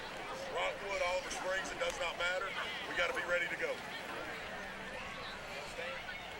Hey, the only way you fix that, great job. Played your butts off. Y'all believe we can go to Chattanooga? Let's do it. Let's get ready.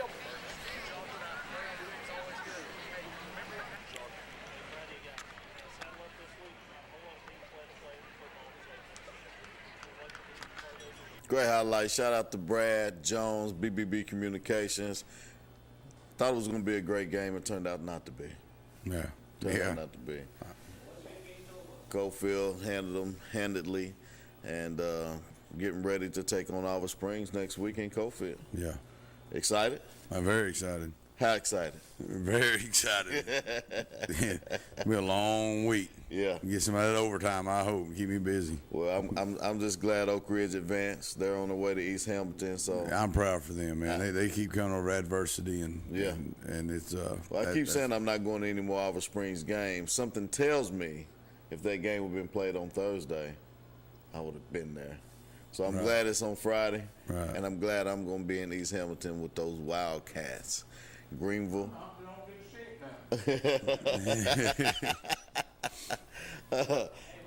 Anderson County. They got a big game coming up. Yeah. Big game. Big game coming up. And it ain't fake news. It's not fake news. And the daggum Powell loses to Sevier County last minute. Still can't believe that. Right, so after looking at them scores and then listening to y'all talk about it. Right. So Powell loses. Sevier County advances to play West. Wow. Sevier County's undefeated. Sevier County can win that ball game.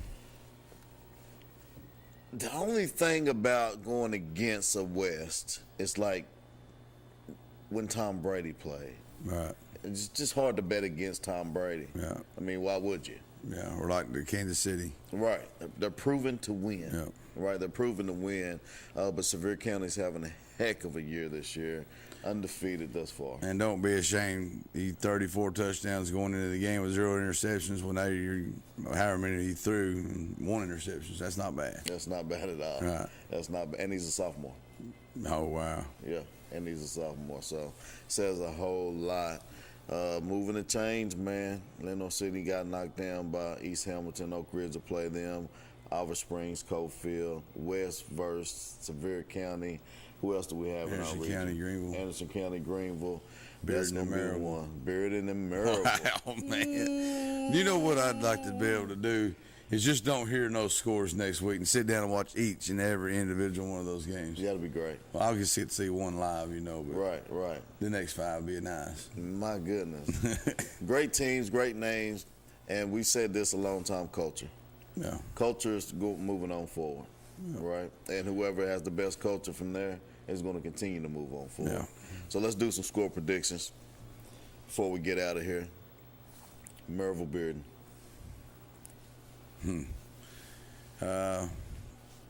Maryville 28-27.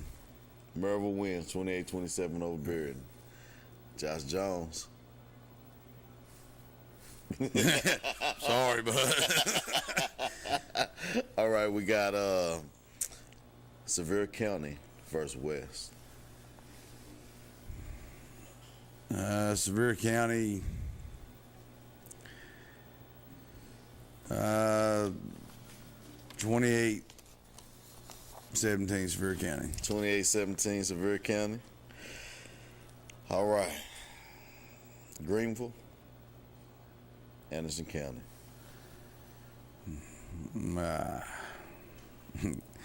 Can I flip a coin? No.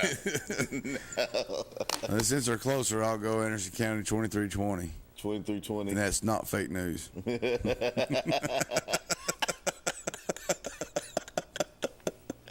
All right. And then we got Oak Ridge traveling to East Hamilton. Oak Ridge 27-13. 27-13. Yeah. I think we go ahead and history repeats itself. They go to semifinals. 27-13 Oak Ridge. I mean, especially if they get Presley back. Oh, man. So that makes the other receiver deadly, too. Yeah. Well, I mean, all the receivers are hurt. Right. He would be the receiver. Their receiver has been their running back. Okay. That has been their main receiver. Now, Adam Washington had an amazing game tonight. Right. Shout out to Adam. That's my buddy. But their receiver has been Demillion Porter, who is their star running back. Right. But yeah, I did get a message saying that talks with Dad, said it's a high probability he's ready to go next week. Right. Yep. Heart of a champion right there, man. Yep. You come back after that. Yep. Cofield, Oliver Springs. Score prediction, Jett. 24-20, Oliver Springs. I like it. Yeah. 24-20, Oliver Springs. Well, guys, final words out there for them, Derek. Go Bobcats. Go Bobcats. All you guys out there still playing, congratulations to you. For those who took losses today, we'll be going home. Shout out to those seniors. Yeah, that's what I was just fixing. Man, that's why we're DJs. Yeah, that's right. That's right. I was about to say the same thing. Right. The ones that don't, because football's that sport.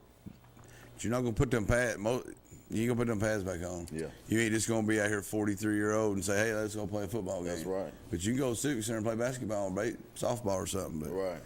Speaking of pads and playing football again, Brad Jones sent me a message the other day of some guys playing ball without pads and asked me was I ready to sign up. Right. Hey, I heard Rockwood and Harriman was going to do their alumni thing again, so that'd be. They did it already. They've already played it? Okay. Yeah, they did it already. I don't know who won, but I think they already did it. Yeah. So, but yeah, shout out to those seniors, man. I just wish they both could lose.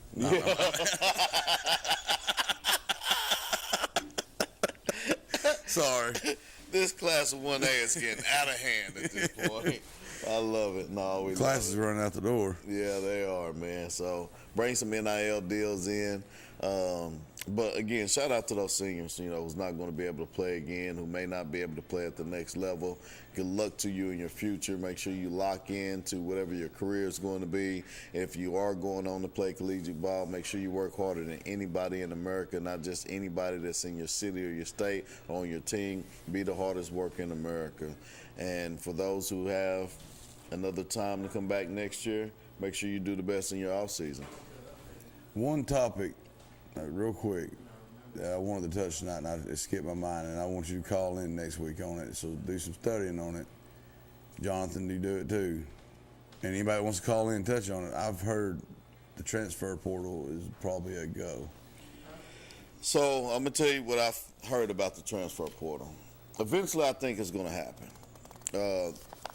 It was a goal last year at this time. Right. And it was going to be officially. The stipulations, right. Right. It was going to be officially approved June the 1st this year. When it got to the head, cut it off. They said, no, that's not going to happen.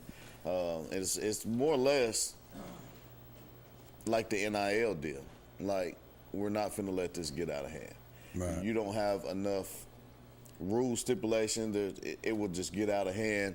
You're going to have a star junior going to be a senior next year on the team that needs that senior that's just going to fly away. And that's what I was about to get to, is the ones that it's going to hurt the most are the little schools. That's going to destroy. That you look out here and you see 2 or 3 athletes on one team, and then all of a sudden 2 of them go. Yeah. That team's depleted. It's and I'm not saying a team's made up of 3 people, but, you know, say Oakdale has a star running back, keeps him in the ball game, gives him a chance to win. All of a sudden, he's gone. Oakdale's flat. The schools with the money is going to capitalize on that. You got your Bearden programs, your Catholics, the schools they're going to capitalize on that. And I think they're trying to, and I don't know any facts, but I don't see it happening right away. Right. I think they still got a lot of digging to do. So we'll see. I want to give one little shout out to Wartburg Bulldogs. Yeah. Welcome to Region 2, Single A, baby. It's a gauntlet. Because James Hoot. Yeah. Double A was bad. Yeah, you thought Double A was tough up there, huh? Who? Sleepy's on line 1. Let's catch this line. Yeah. Before we go, we're going to take one more phone call. And if you guys want us to stay on, got to keep the phone ringing. If not, after this call, we're going to call it a night. Yes, sir. Go ahead with your call, caller.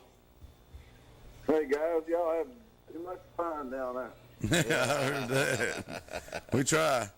I'm watching y'all start laughing, get me laughing, but How'd you like that comment on your show the other night? oh yeah, I love that. Trying to read it, rolling down the track for Bobcat. Yeah. You ever seen that Pat McAfee where he does the Georgia Bulldogs? What's that coming down the tracks? I have. The Mean Machine in red and black. Yeah. Well, I've said Mean Machine Bobcats. Okay. Yeah, and then had it all rolled out there for them they could read it. What's going on, Sleepy Man? Well, I watched that Sevier County come back, and that was I about split the channel. Something made me keep watching it, and the Smoky Bears came back. It was a great comeback. I was happy for them. Scored that last touchdown, and Hal had too many men on the extra point attempt. What I heard they had 12 out there.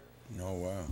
And Sevier County was going to kick the extra point, but they decided to go for 2, which I don't blame them, and they scored. And then they kicked off, and Powell about ran it back. They got past midfield. It looked like they was going to get in field goal range, so they had about a minute to go still, and they got down to about the 30-yard line, 26 seconds to go, and Rogers threw an interception there out in the flat.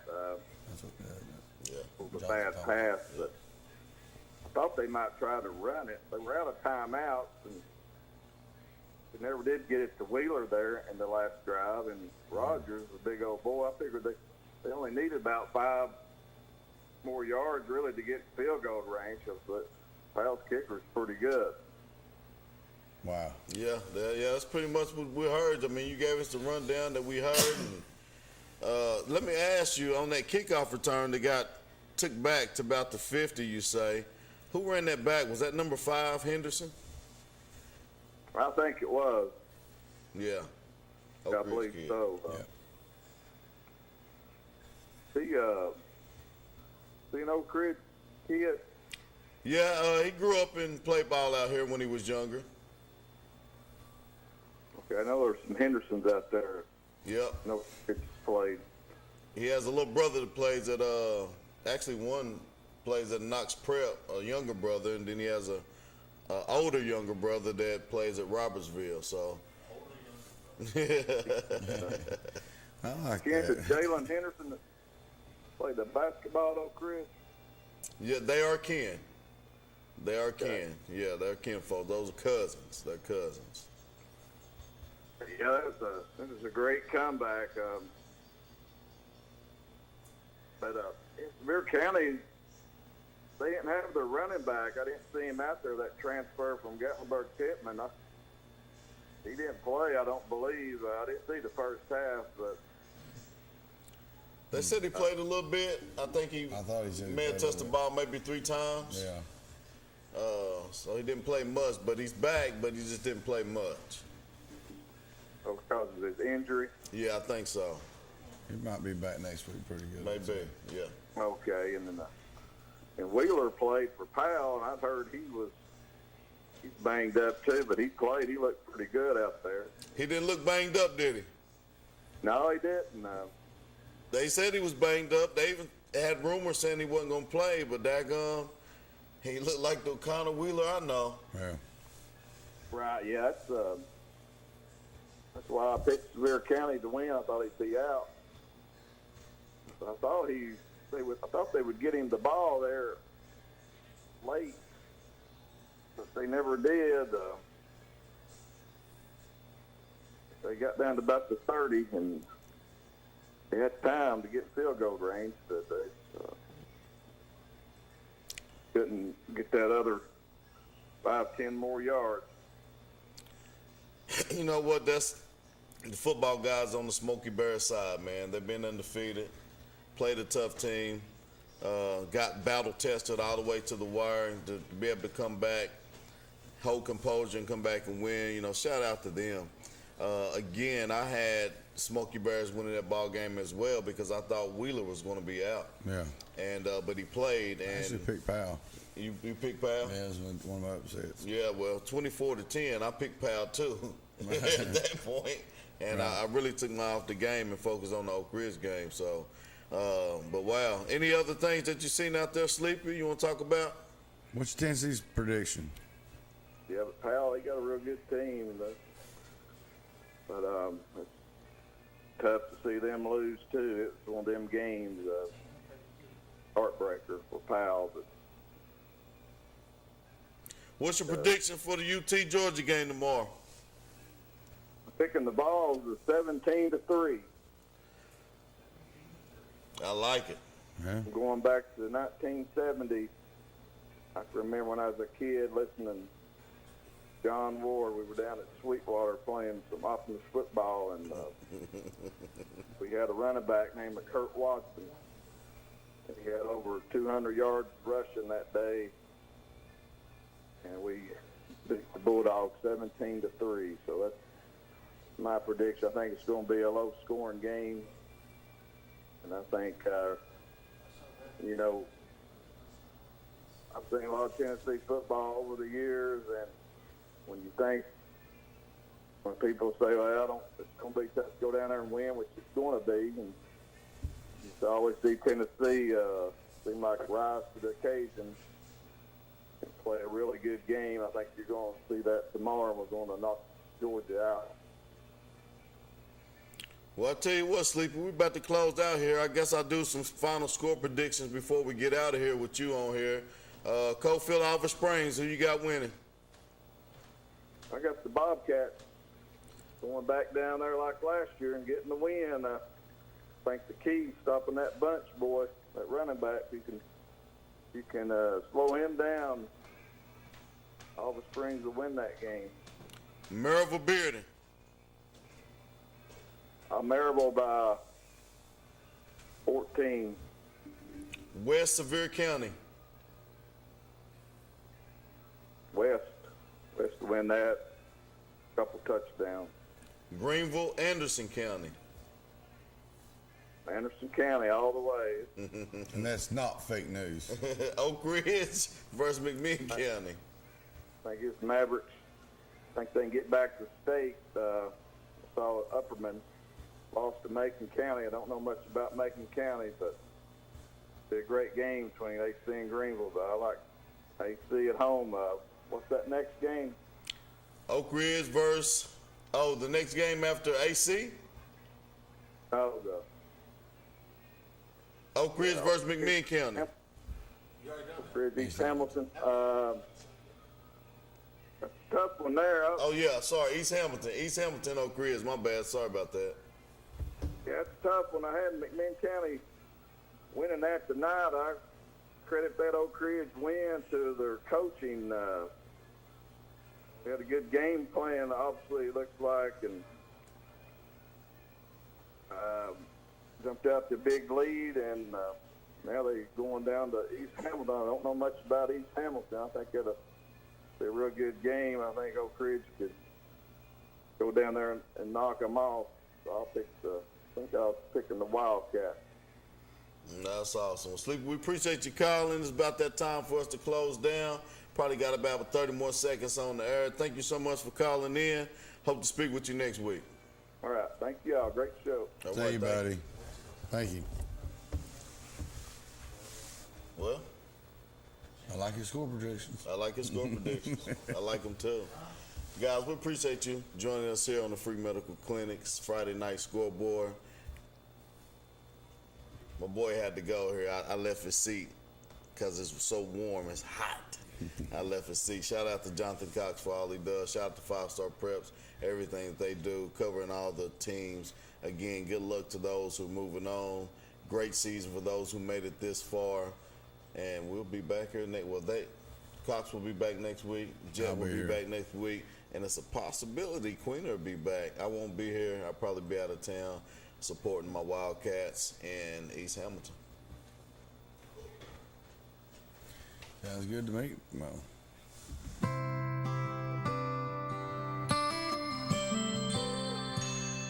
Over 14,000 neighbors live in fear of becoming sick or injured and having to make a choice between putting food on the table or seeking medical care. The Free Medical Clinic tries to take that fear away. What do we help them with? We help them with diabetes, hypertension, any kind of medical need that they need that's necessary. And being in a community with the African American community lets them know that we're here. At Ferris, we want you to get the most out of your time and end each day feeling good. That's why we pioneered exclusive lawnmower suspension technology, allowing for full-speed mowing, even over the roughest terrain. Grow your business by getting more done in less time with Ferris. Ferris. Work hard, feel good. Found exclusively at independent Ferris dealers. To me, being an attorney means more than practicing just law. It means pulling alongside my clients and being their partner. It means keeping my clients informed through the legal process, which can be overwhelming. At OAB Law, we stand with you because communication is key.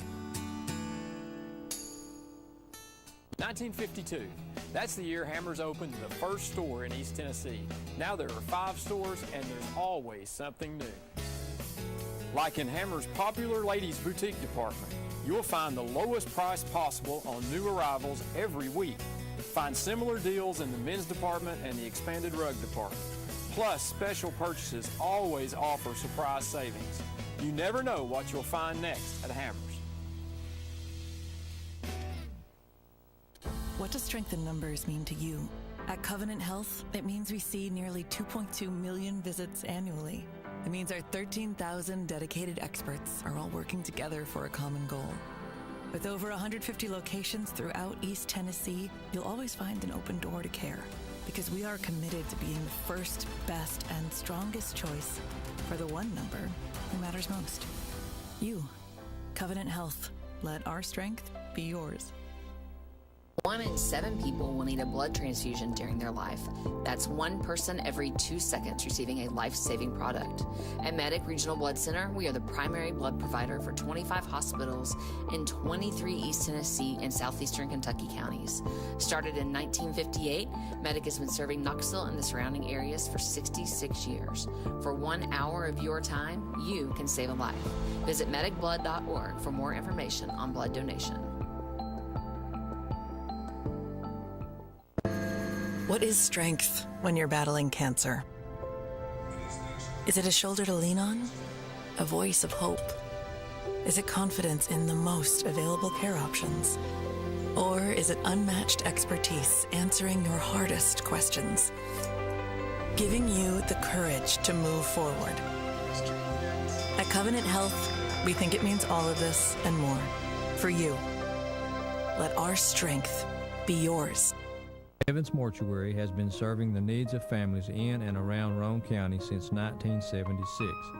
As established members of our hometown community, we understand the security of dealing with people you know you can trust. We built our reputation on this trust. The Evans family appreciates the confidence the community has expressed in us over the years and will constantly strive to earn that favor. Evans Mortuary.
Kind of a passing of the torch.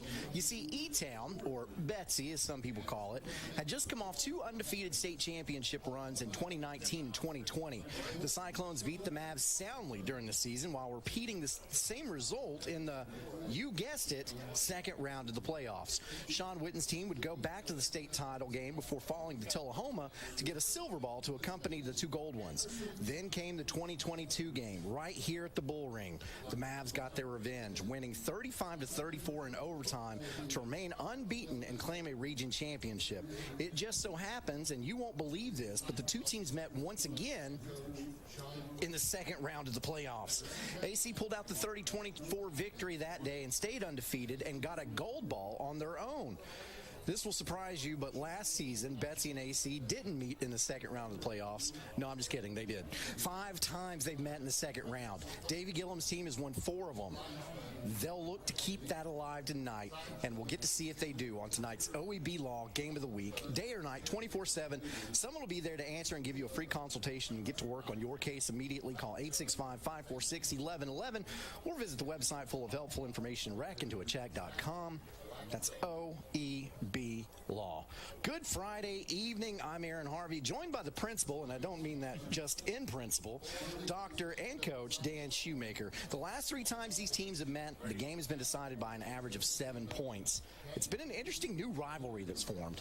Yeah, you know, Aaron, it's almost like there are 2 seasons. There's a regular season with these familiar rivals and teams you know well, and then there's a postseason run that starts. And some of those teams you know well, like these 2 tonight, and then others you are totally unknown.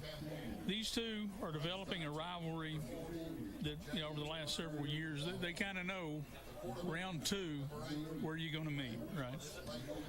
And in the words of Ric Flair, if you want to be the man, you got to beat the man, and both of these teams know that tonight. Tonight, each of these teams will one of them will win, and advance, and the other will lose and start turning their equipment in next week. That's Dan Shoemaker. I'm Aaron Harvey. We started with 32 teams in each classification. We'll be down to 8 by the end of the night. We'll tell you about the teams vying for the quarterfinals in our area and more when we get back. It's the second round of the playoffs on the OEB Law Game of the Week.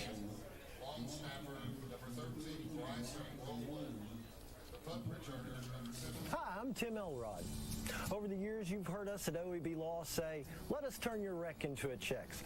We still do that for many families, but I want to take the time to go beyond the slogan. I think I've learned over the years, and more every day, that the most important thing for an attorney to understand is the value of being a partner to you. When you and your family call an attorney, you're calling because you need some help. You need someone to pull alongside you and stand with you. We understand the process of the legal system. You probably don't. So it's our responsibility to keep you informed about every step of the process. You're going to have questions about what's going on. What's next? What do I need to know? Our responsibility is to guide you through the process with the information that you need, the answers to your questions, and the assurance that we have your back at OEB Law. You have my word. We stand with you because communication is key. 1952. That's the year Hammers opened the first store in East Tennessee. Now there are 5 stores, and there's always something new. Like in Hammers' popular ladies' boutique department, you'll find the lowest price possible on new arrivals every week. Find similar deals in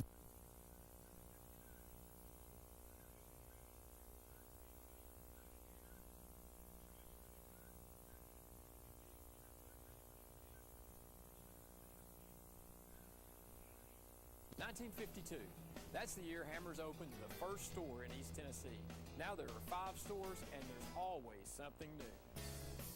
Like in Hammers' popular ladies' boutique department, you'll find the lowest price possible on new arrivals every week. Find similar deals in the men's department and the expanded rug department.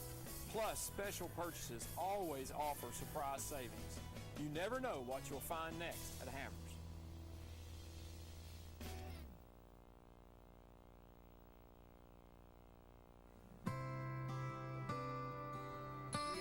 Game of the Week. I'm Aaron Harvey along with Dan Shoemaker. We're in Anderson County where the Cyclones of Elizabethton have blown in for the second round of the playoffs. Speaking of which, Coalfield had a home game against Harriman, and our friends with Rivalry Thursday had the coverage on that one.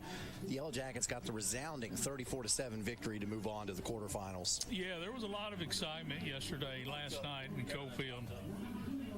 This second round matchup was very familiar to both sides, obviously, being the second round in-region matchup. While the doubt about who was going to win that game was gone by the end of the second quarter, Harriman played hard and slowed down the Coalfield offense. The difference, I think, Coalfield defense.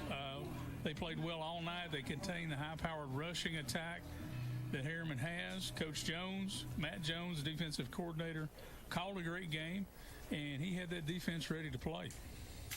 And you see highlights on your screen there. There's Waylon Burgess with a big run. You saw Jalen Bunch as well.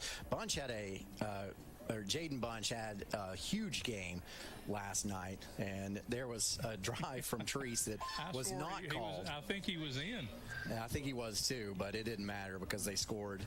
Jaden Bunch scored on the very next play. So yeah, that was like I said, a resounding victory.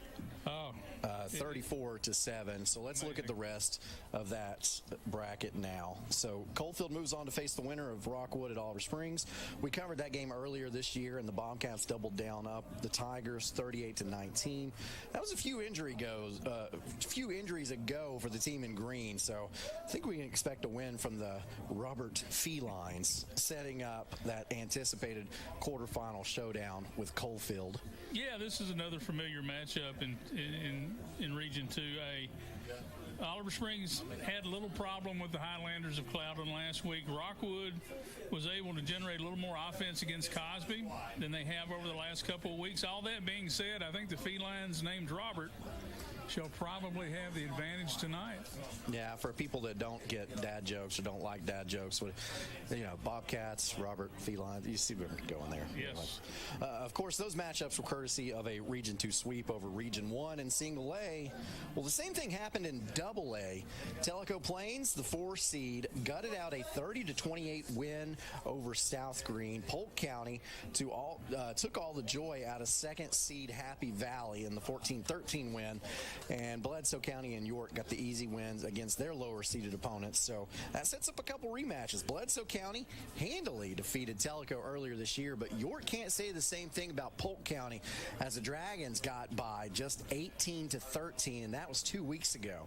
It's the playoffs. You better come to play, or you could be off the bracket next week. That's exactly right. I've always said it's hard to beat a team twice in the same season, and that may be the case this time as well. But Bledsoe County, Tellico Plains, that matchup I think goes to the higher seed. Bledsoe County is scoring more points, and they're allowing fewer points than the Bears are. I think that trend continues tonight. Now with the York-Polk County game, I think that one's going to be a little closer.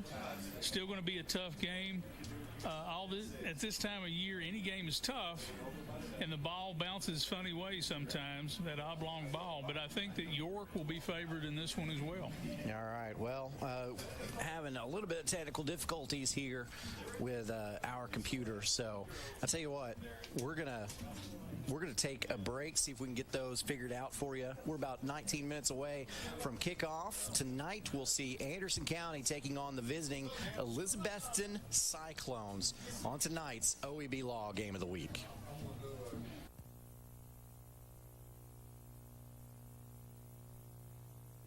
That's the year Hammers opened the first store in East Tennessee. Now there are 5 stores, and there's always something new. Like in Hammers' popular ladies' boutique department, you'll find the lowest price possible on new arrivals every week. Find similar deals in the men's department and the expanded rug department. Plus, special purchases always offer surprise savings. You never know what you'll find next at Hammers.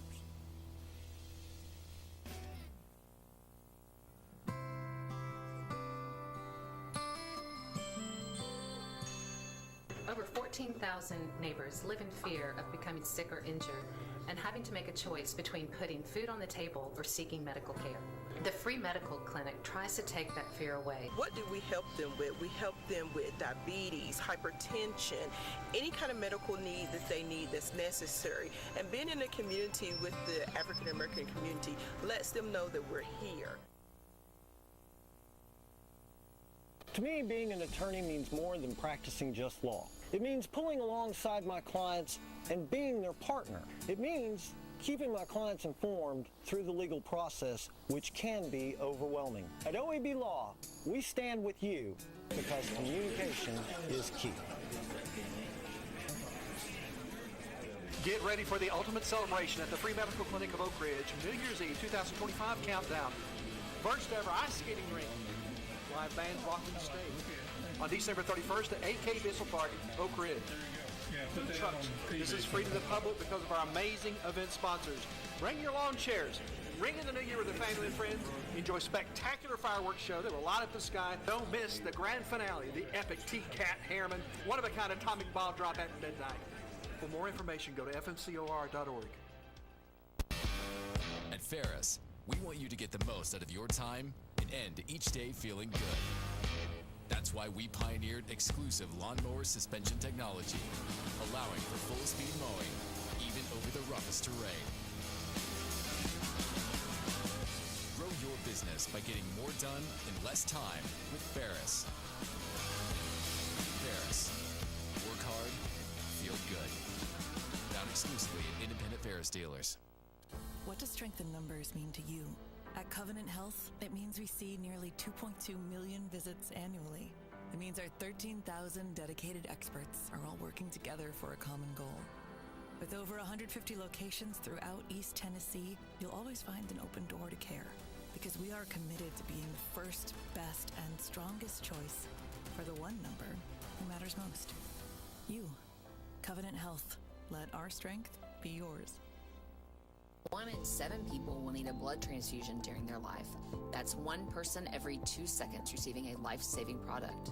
At Medic Regional Blood Center, we are the primary blood provider for 25 hospitals in 23 East Tennessee and southeastern Kentucky counties. Started in 1958, Medic has been serving Knoxville and the surrounding areas for 66 years. For 1 hour of your time, you can save a life. Visit medicblood.org for more information on blood donation. What is strength when you're battling cancer? Is it a shoulder to lean on? A voice of hope? Is it confidence in the most available care options? Or is it unmatched expertise answering your hardest questions? Giving you the courage to move forward. At Covenant Health, we think it means all of this and more. For you. Let our strength be yours. I wanted to continue my education after high school, but my family and I didn't think we could afford it. Then I found out that Roane State has the options to make college possible. Now I'm pursuing my dreams and will make my family and community proud.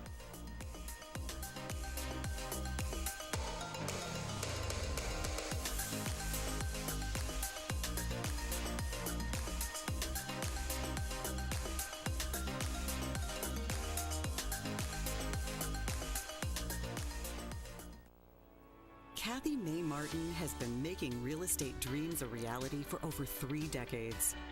Buying or selling real estate is one of the most important decisions you'll ever make. Choosing the right realtor is next. Thinking of buying or selling? Call Kathy Mae Martin at Coldwell Banker Jim Henry & Associates for all your real estate needs. Rest assured, with Kathy's knowledge and experience, you will be on the winning team. 1952. That's the year Hammers opened the first store in East Tennessee. Now there are 5 stores and there's always something new. Like in Hammers' popular ladies boutique department, you'll find the lowest price possible on new arrivals every week. Find similar deals in the men's department and the expanded rug department. Plus, special purchases always offer surprise savings. You never know what you'll find next at Hammers.